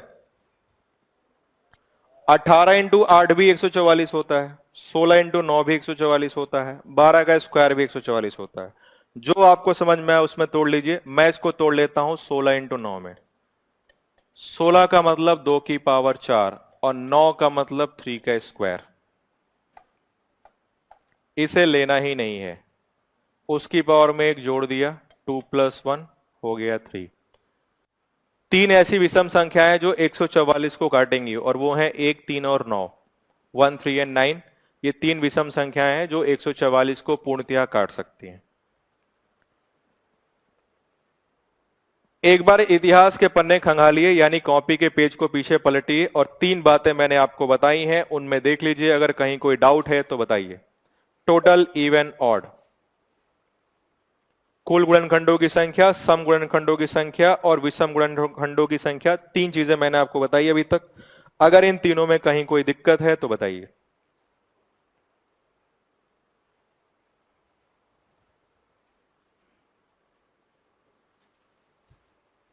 किसी प्रकार का कोई भी डाउट, 100 ग्राम, 200 ग्राम, 5 ग्राम, जितने ग्राम का हो बताइए। कोई डाउट नहीं। अब आते हैं प्राइम फैक्टर्स, अभाज्य गुणनखंडों की संख्या। अभाज्य गुणनखंडों की संख्या, calculation of prime factors heading लिख लीजिएगा। अभाज्य गुणनखंडों की संख्या, कैलकुलेशन ऑफ प्राइम फैक्टर्स।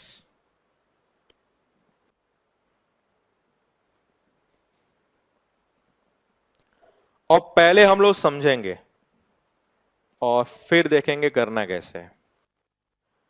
देखिए, पहले मैं एक छोटा सा आपको एग्जाम्पल बताता हूं। यहां एक बड़ा ही खतरनाक चीज है। एक छोटा नंबर मैंने लिख लिया 12, 1, 2, 3, 4, 6, 12। ये इसके फैक्टर्स होते हैं जो इसको काटेंगे। टोटल कैसे निकलेगा वो तो हम लोगों ने देख लिया, इवन देख लिया, और देख लिया। अब मुझे प्राइम फैक्टर्स निकालने हैं। उसके लिए देखो आपको क्या करना है कि जो नंबर है उसको वैसे ही तोड़ोगे। 4 इंटू 3 में तोड़ लिया, 2 का स्क्वायर 3 की पावर 1 हो गया, वैसे ही तोड़ लिया। अब इसके बाद आपको निकालना है अभाज्य गुणनखंडों की संख्या, total number of prime factor.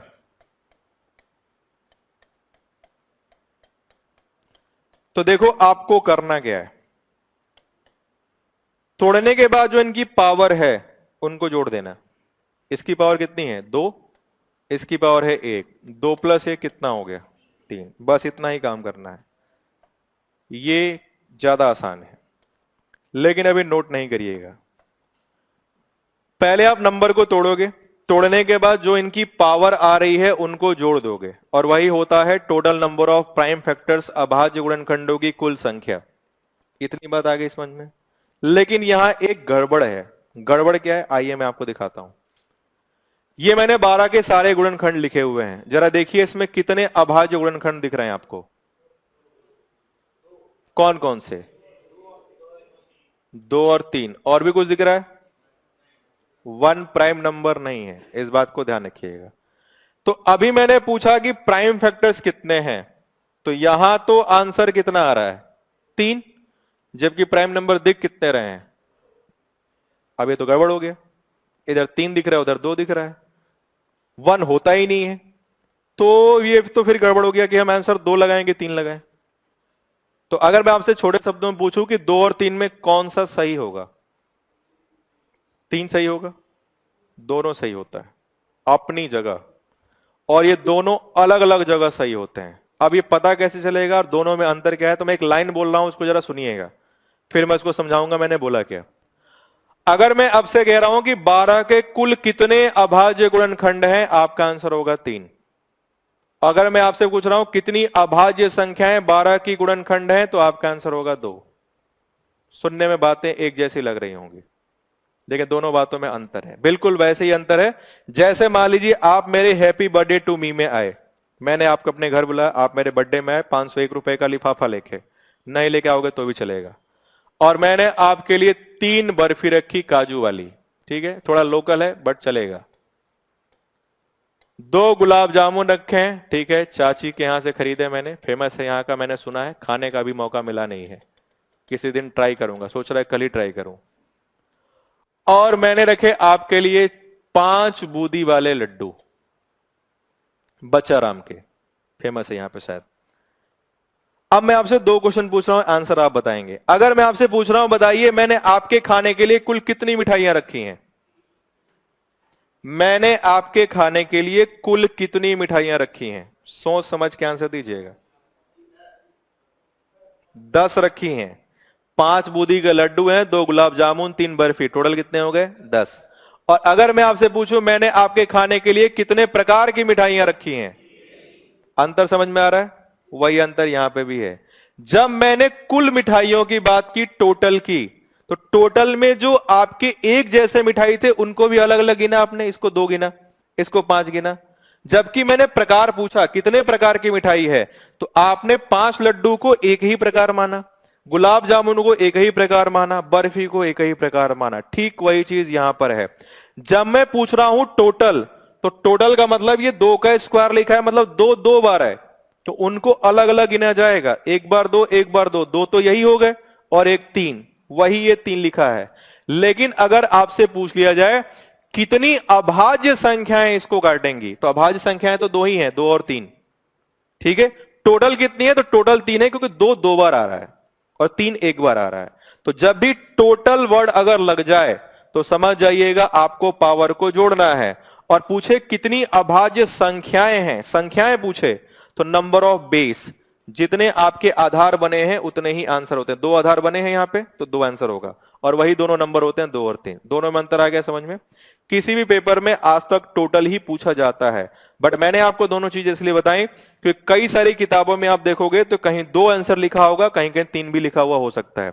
तो उनका लैंग्वेज पढ़िएगा, लैंग्वेज में डिफरेंस दिया होता है कि अभाज्य संख्याएं पूछ रहा है कि टोटल अभाज्य गुणनखंड पूछ रहा है। अगर टोटल गुणनखंड पूछ रहा है तो पावर जोड़ना है 3, अभाज्य संख्याएं पूछ रहा है तो आंसर हो जाएगा यहां पे 2, बरोबर।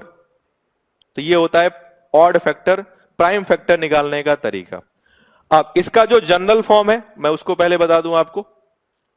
ये इसका जनरल फॉर्म है, किसी भी नंबर को आप तोड़ेंगे, आधार अभाज्य संख्याएं होनी चाहिए और इनकी पावर को जोड़ दिया गया p plus q plus r, वो हो गया total number of prime factors. तो अगर आप जनरल फॉर्म चाहें तो नोट कर सकते हैं और इस पे कुछ एग्जांपल्स कर लेते हैं। तो इसे नोट कर लीजिए अगर आपकी इच्छा हो तो।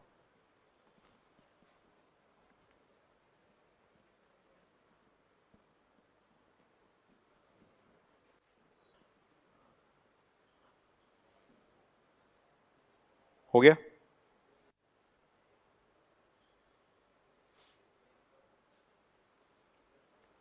आंसर बताएं। इस नंबर को अभी कुछ देर पहले हम लोगों ने तोड़ा भी था।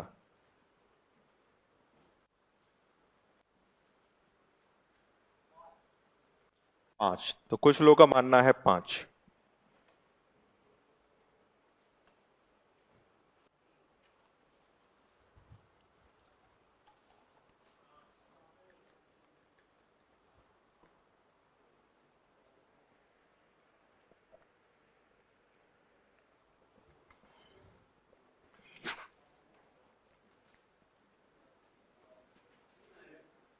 तीन, 5 भी आ गया, 3 भी आ गया। 2 चमत्कारी जवाब आए हैं, 5 और 3। हाँ, बस इसी की तो कमी थी। 4 लगे हाथ, एक भी बता देते, कुछ छूटता नहीं। एकदम डेमोक्रेटिक अंदाज में आंसर दो, सब छूटने, सब होने चाहिए, कोई छूटे नहीं। इसको तोड़ते हैं, तोड़ा भी था अभी कुछ देर पहले 4 इंटू 63 में, और ये टूटा था 4 इंटू 9 इंटू 7 में। ये 2 का स्क्वायर बना था, ये 3 का स्क्वायर बना था, ये 7 की पावर 1 बना था। सबकी पावर को जोड़ देना है क्योंकि हम बात कर रहे हैं अभाज्य गुणनखंड की, प्राइम फैक्टर की। तो अब पावर बस जोड़ना ही तो है, और 2 प्लस 2 प्लस 1 करने से गणित के हिसाब से तो 5 ही आता है। अब आपके हिसाब से कुछ खतरनाक आ रहा था, किसी का 4, किसी का 3, किसी का 1। 5 थे आंसर। टोटल प्राइम फैक्टर्स इसके थे 5। क्लियर? कोई दिक्कत तो नहीं? एक और एग्जांपल दिया जाए, एक और बता ही दो, बवाले खत्म हो जाए।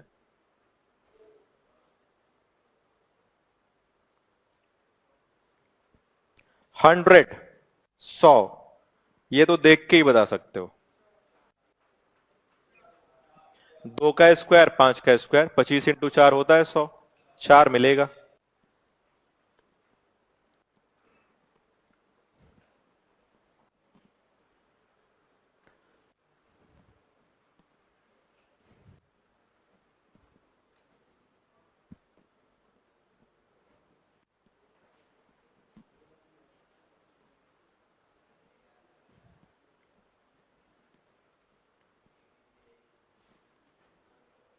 आ गया?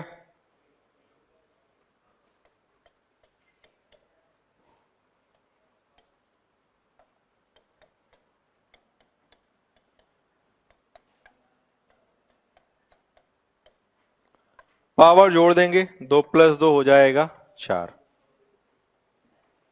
इतनी बात आ गई समझ में? 4 पॉइंट्स पढ़ चुके हम लोग। कुल गुणनखंड, सम गुणनखंड, विषम गुणनखंड, अभाज्य गुणनखंड, total factor, even factor, odd factor, prime factor. कोई दिक्कत तो नहीं? अब थोड़ा इसमें चेंजेस होंगे, अब थोड़े अलग क्वेश्चन। अब अगर मैं आपसे पूछ दूं, बताइए 100 के कितने ऐसे गुणनखंड है जो पूर्ण वर्ग भी हैं, परफेक्ट स्क्वायर, पूर्ण घन भी हैं, पूर्ण वर्ग है लेकिन घन नहीं है, इस तरह का क्वेश्चन पूछेगा। फिर पूछेगा 100 के कितने ऐसे गुणनखंड हैं जो 4 के मल्टीपल हैं, मतलब 4 के गुणज हैं। फिर बोलेगा 4 और 5 के गुणज दोनों हैं, दोनों के गुणज हैं। फिर बोलेगा 4 के गुणज हैं लेकिन 5 के नहीं हैं, मतलब 4 से कटने चाहिए, 5 से नहीं कटने चाहिए। ऐसे क्वेश्चन अगर पूछे तो क्या करेंगे? तो पहले हम लोग बात करेंगे पूर्ण वर्ग और पूर्ण घन निकालने वाले गुणनखंडों की। तो लिखिएगा पूर्ण वर्ग तथा पूर्ण घन वाले गुणनखंड, पूर्ण वर्ग तथा पूर्ण घन वाले गुणनखंड, perfect square and perfect cube factor. पूर्ण वर्ग तथा पूर्ण घन वाले गुणनखंड, perfect square and perfect cube factor.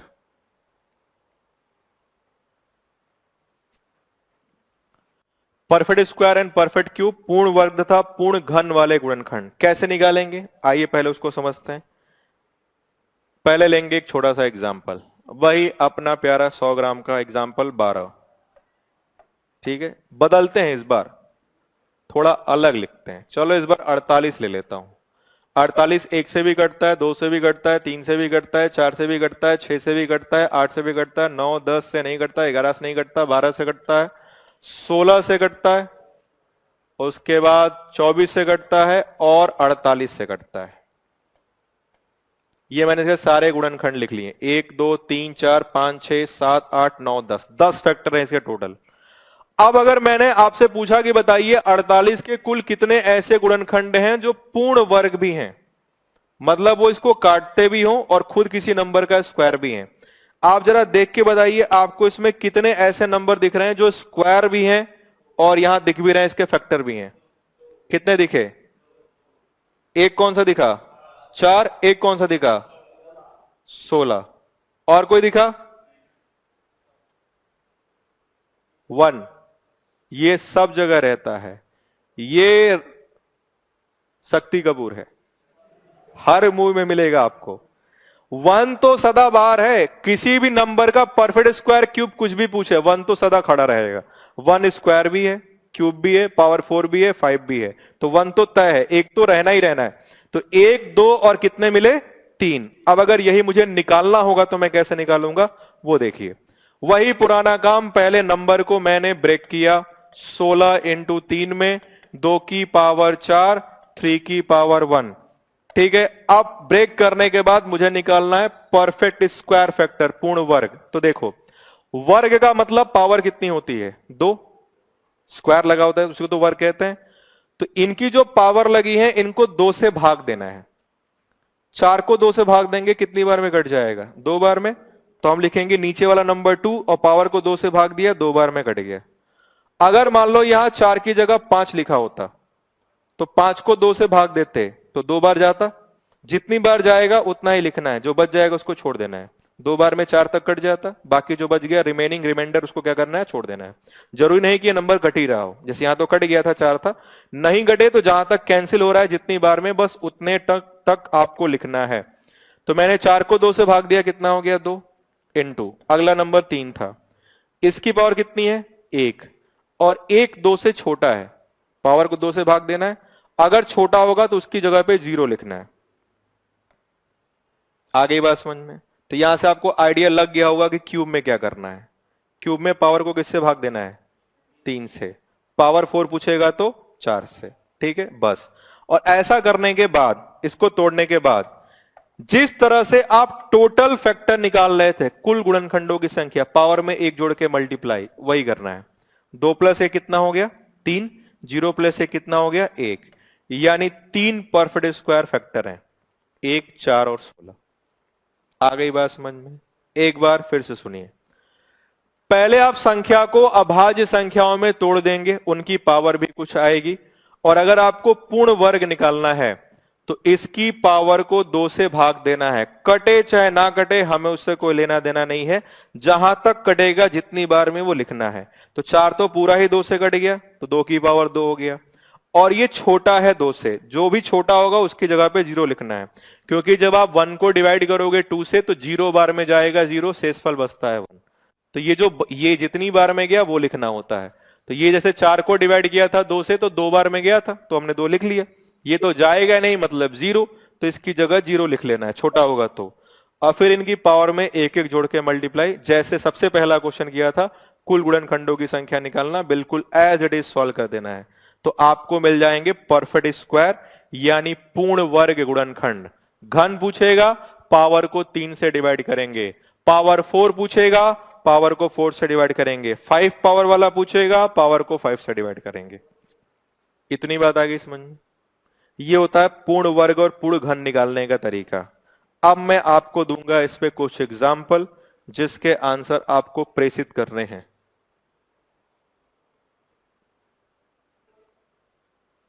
ये सारी चीजें हम लोग जब क्लास स्टार्ट होगी तो फिर पढ़ेंगे ही, ठीक है? तो आपके सामने एक प्रश्न लिखा हुआ है जिसमें बताना है कितने पूर्ण वर्ग गुणनखंड हैं, परफेक्ट स्क्वायर।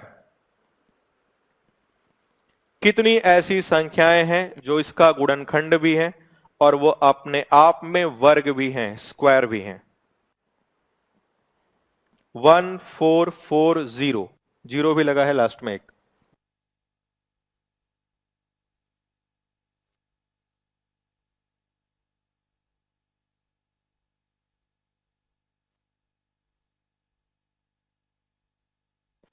एक आंसर आ गया 6। ओके,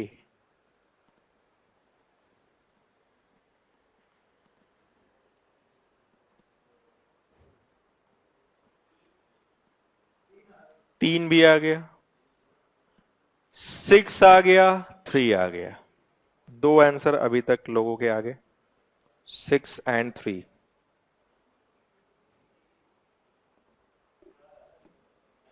4 भी आ गया, 7 भी आ गया। हाँ, बस 10 बचा है।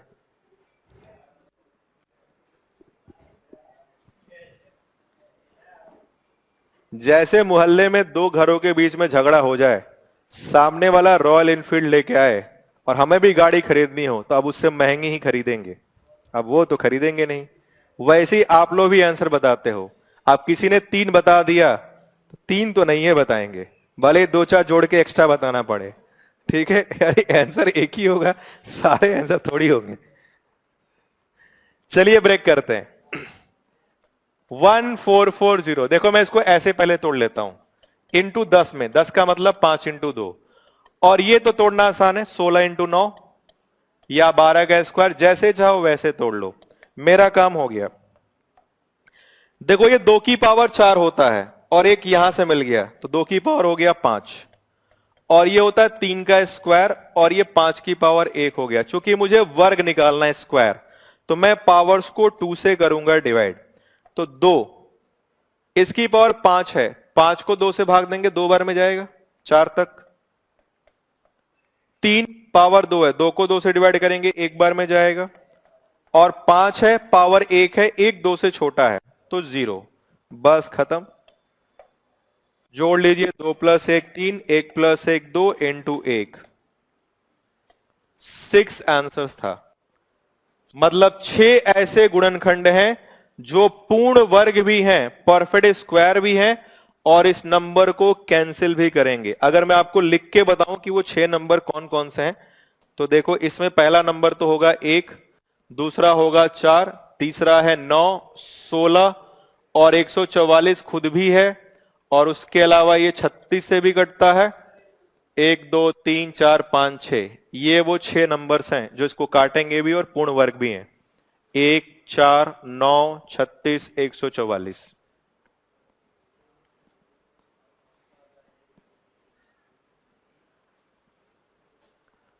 आई बात समझ में? बरोबर। अगर कोई संदेह है तो बताइए। नहीं आया? आइए एक बार और समझे, बवाले खत्म करते हैं। एक बार और जनता की विशेष फरमाइश पर एक बार और। 1440। पहले इसको तोड़ेंगे, आइए तोड़े। इसको मैंने पहले ऐसे लिख लिया, ठीक है, जैसे चाहो वैसे तोड़ लो, कोई दिक्कत नहीं। और ये 144, चलो सबसे आसान तो आपको ये दिखेगा, ये 12 का स्क्वायर है। और 10 को किस में तोड़ सकता हूं? 5 × 2 में। इतनी बात तो क्लियर है। 12 का मतलब होता है 4 × 3, तो 4 का स्क्वायर 16, और 16 का मतलब 2 की पावर 4। 4 × 3 में मैंने इसको तोड़ा, तो 4 का स्क्वायर 16 होता है, वो तो 2 की पावर 4 बन गया। और 3 का स्क्वायर 9 हो गया, मतलब 3 का स्क्वायर भी मिल गया। 5 एक ही बार है और 2 भी है, इन दोनों को एक साथ कर लेते हैं, तो 2 की पावर 5, 3 की पावर 2, 5 की पावर 1। यहां तक हमने ब्रेक करके इसको लिख लिया। इधर तक बात समझ में आ गई? इसके आगे नहीं आया? बड़ा गंभीर प्रश्न है। इसके आगे तुम इससे बोलो, हे क्वेश्चन तुम मुझे आ जाओ, आ जाएगा वो। ठीक है, एकदम फुल कंसंट्रेशन के बाद सुना, ध्यान से सुनिए, समझ में आएगा। और मैं तो कहता हूं मेरी बातों को बिल्कुल वैसे ही सुना करिए जैसा जेठालाल बबीता जी की बातों को सुनते हैं, फुल कंसंट्रेशन के साथ। एक बार फिर से सुनिए। 10 को 5 × 2 लिख सकते हैं। 144 को 12 × 12 लिख सकते हैं। अभी क्लियर? 12 को क्या लिख सकता हूं? 4 × 3। इस 12 को भी 4 × 3, और ये 5 और ये 2। अभी ठीक है?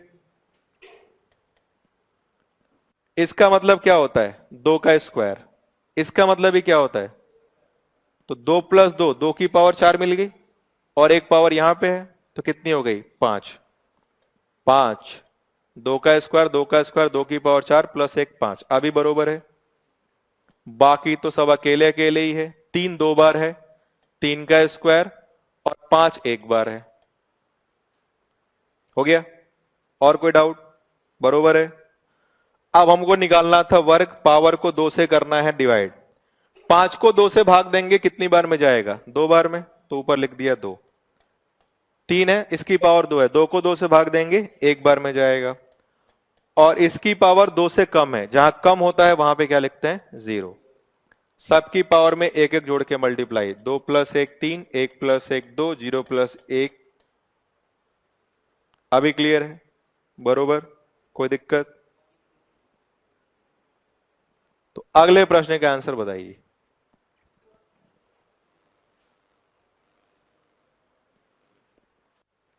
इसमें भी पूर्ण वर्ग ही पूछा गया है, परफेक्ट स्क्वायर।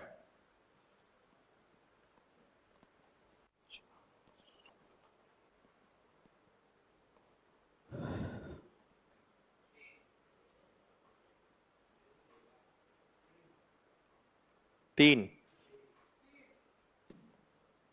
देखते हैं। तो कुछ लोग का जवाब है 3। बाकी लोग भी अपने अपने विचार प्रस्तुत करें।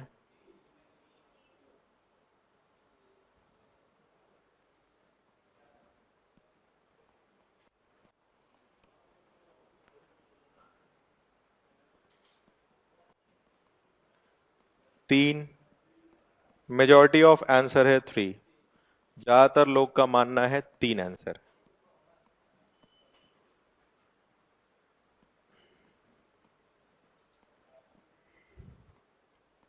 आइए देखें, जब तक आप 10-15 खतरनाक आंसर बताएं, उससे पहले ही मैं सॉल्व कर देता हूं। 80 था ये, 16 इंटू 5 होता है 80। 2 की पावर 4, 5 की पावर 1। पावर को करना है 2 से डिवाइड, क्योंकि स्क्वायर पूछा है। 2 बार में घटेगा, इसकी पावर कम है 0।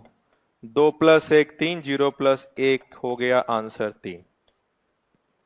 कोई दिक्कत तो नहीं? ठीक है। अच्छा, कितने ऐसे चमत्कारी लोग हैं जिनके मन में यह आ रहा है कि सब तो ठीक है, दिक्कत तो इधर ही आ रही है, कैसे तोड़ें, सारा बवाल इधर ही है। ठीक है, कितने लोग के मन में मतलब उधर ही डाउट हो रहा है? मतलब सब ठीक है, बंदूक चलाना आता है, लेकिन गोली डालना कैसे है, उधर ही दिक्कत आ रही है। तो इसके लिए मैंने आपको बताया था क्या, नंबर को ब्रेक करिए पहाड़े का यूज करते हुए। और अगर नहीं आता पहाड़ा वाइट, भूल गए हो मान लो बचपन में, तो ऐसे भाग दीजिए।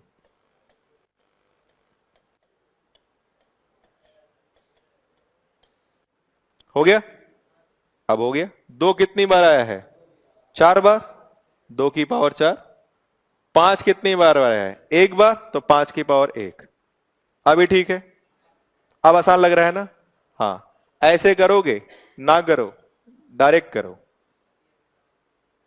ये समझ में आ रहा है? ठीक है, मतलब ये वही बात हो गई ना कि मतलब प्रेम पत्र देना है तो दोस्त की मदद लें, उससे भिजवा दे कि भैया तुम पहुंचा दो, खुद नहीं जाएंगे, क्या पता दो चार को कांग्रेस का निशान पड़ जाए।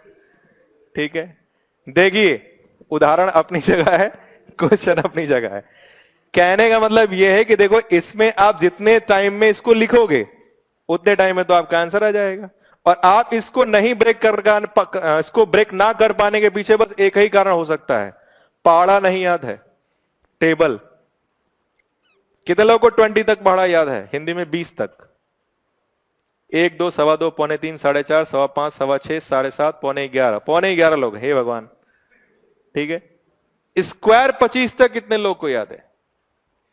क्यूब याद कर लीजिए। अगर आपको टेबल 25 तक स्क्वायर 25 तक क्यूब आता है, तो आप अर्थमेटिक के लगभग सारे टॉपिक इन्हीं से सॉल्व कर सकते हैं। आपको अलग से कुछ स्पेशल काम करने की जरूरत नहीं पड़ेगी।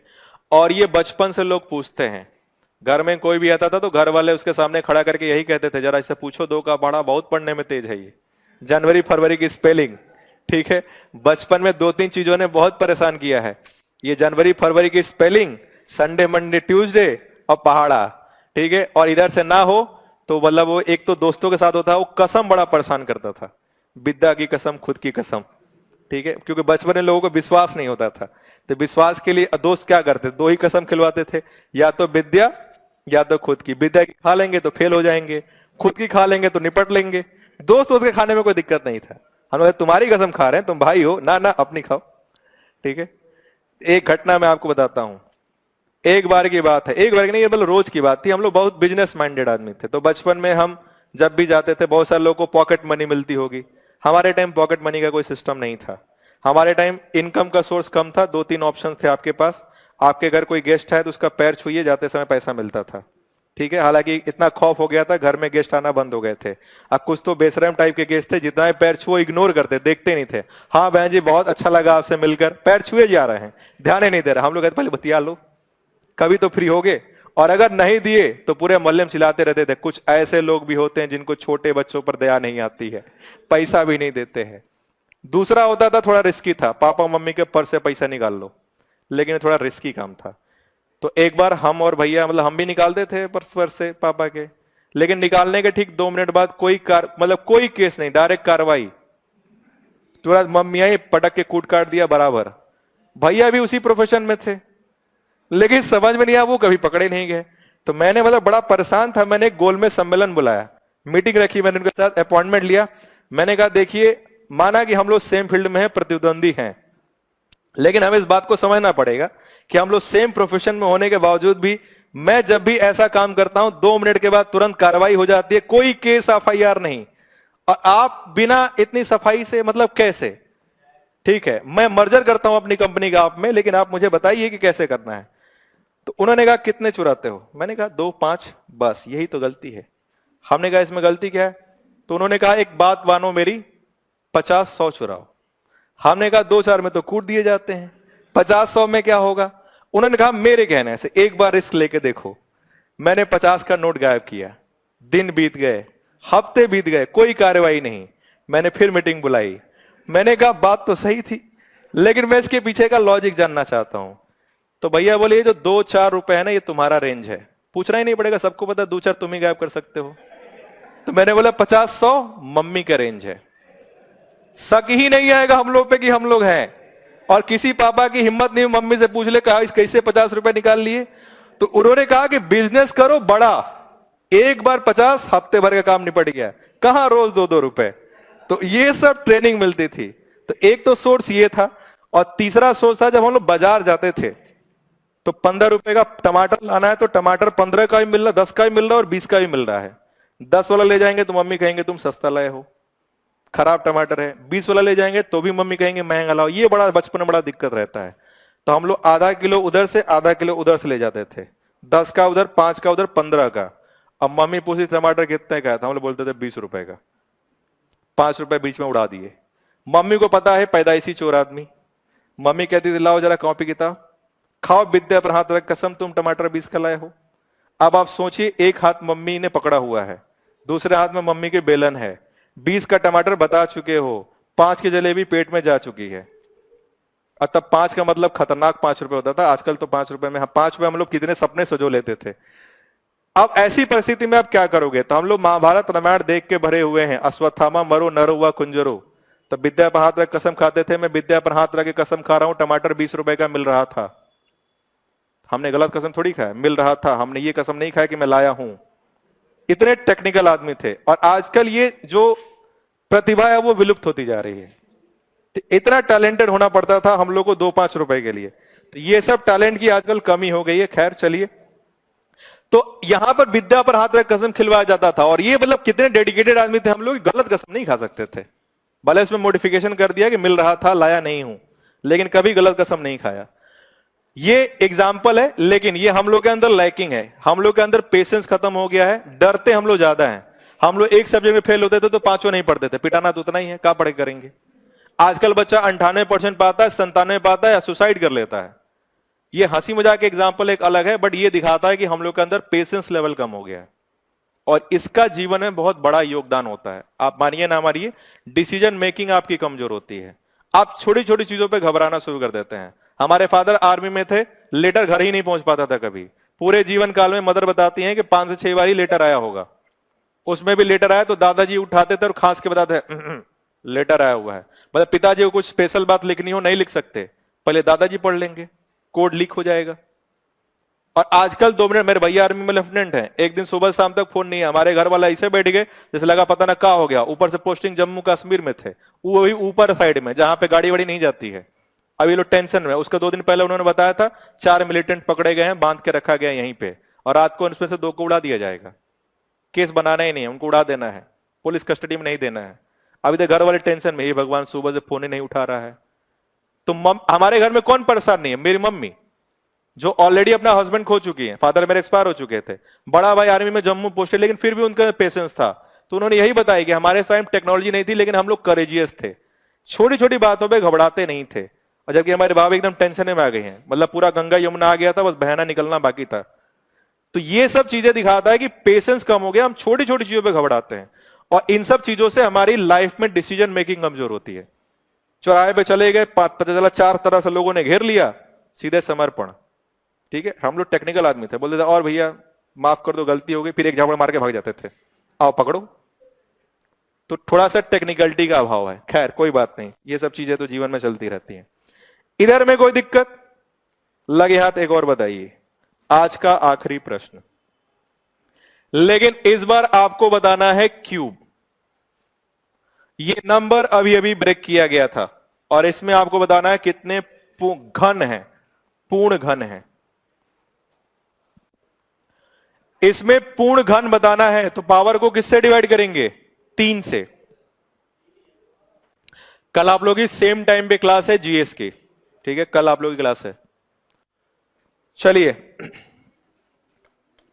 अभी अभी हम लोगों ने इसको ब्रेक किया था और ब्रेक किया था हम लोगों ने इसको 2 की पावर 5, 3 का स्क्वायर और 5, इसी में तो ब्रेक किया था। और इस बार हमें घन बताना है यानी क्यूब। 3 से डिवाइड करते हैं, एक बार में जाएगा। ये 3 से क्या है? छोटा, तो इसकी जगह क्या लिखेंगे? 0। और इसकी पावर 1 है, वो भी 3 से छोटा है, तो इसकी जगह क्या लिखेंगे? 0। अब मैं अगर इसको करूं तो ये हो गया 2, 1, 1, आंसर आएगा 2। यानी 2 ही ऐसे नंबर हैं जो पूर्ण घन हैं और इसको डिवाइड भी करेंगे, और वो नंबर हैं 1 और 8। 1440 1 और 8 से घटेगा, 1 और 8 पूर्ण घन भी हैं और इसके फैक्टर्स भी हैं। इतनी बात आ गई समझ में? कोई दिक्कत तो नहीं? बरोबर। चलिए, आज के लिए फिलहाल इतना ही रखेंगे। उम्मीद करता हूं जितनी चीजें आपको बताई गई हैं उसमें से कुछ तो समझ में आ ही गया होगा। बाकी जब रेगुलर क्लास में मिलेंगे तो डिटेल चर्चा करेंगे। तब तक के लिए धन्यवाद।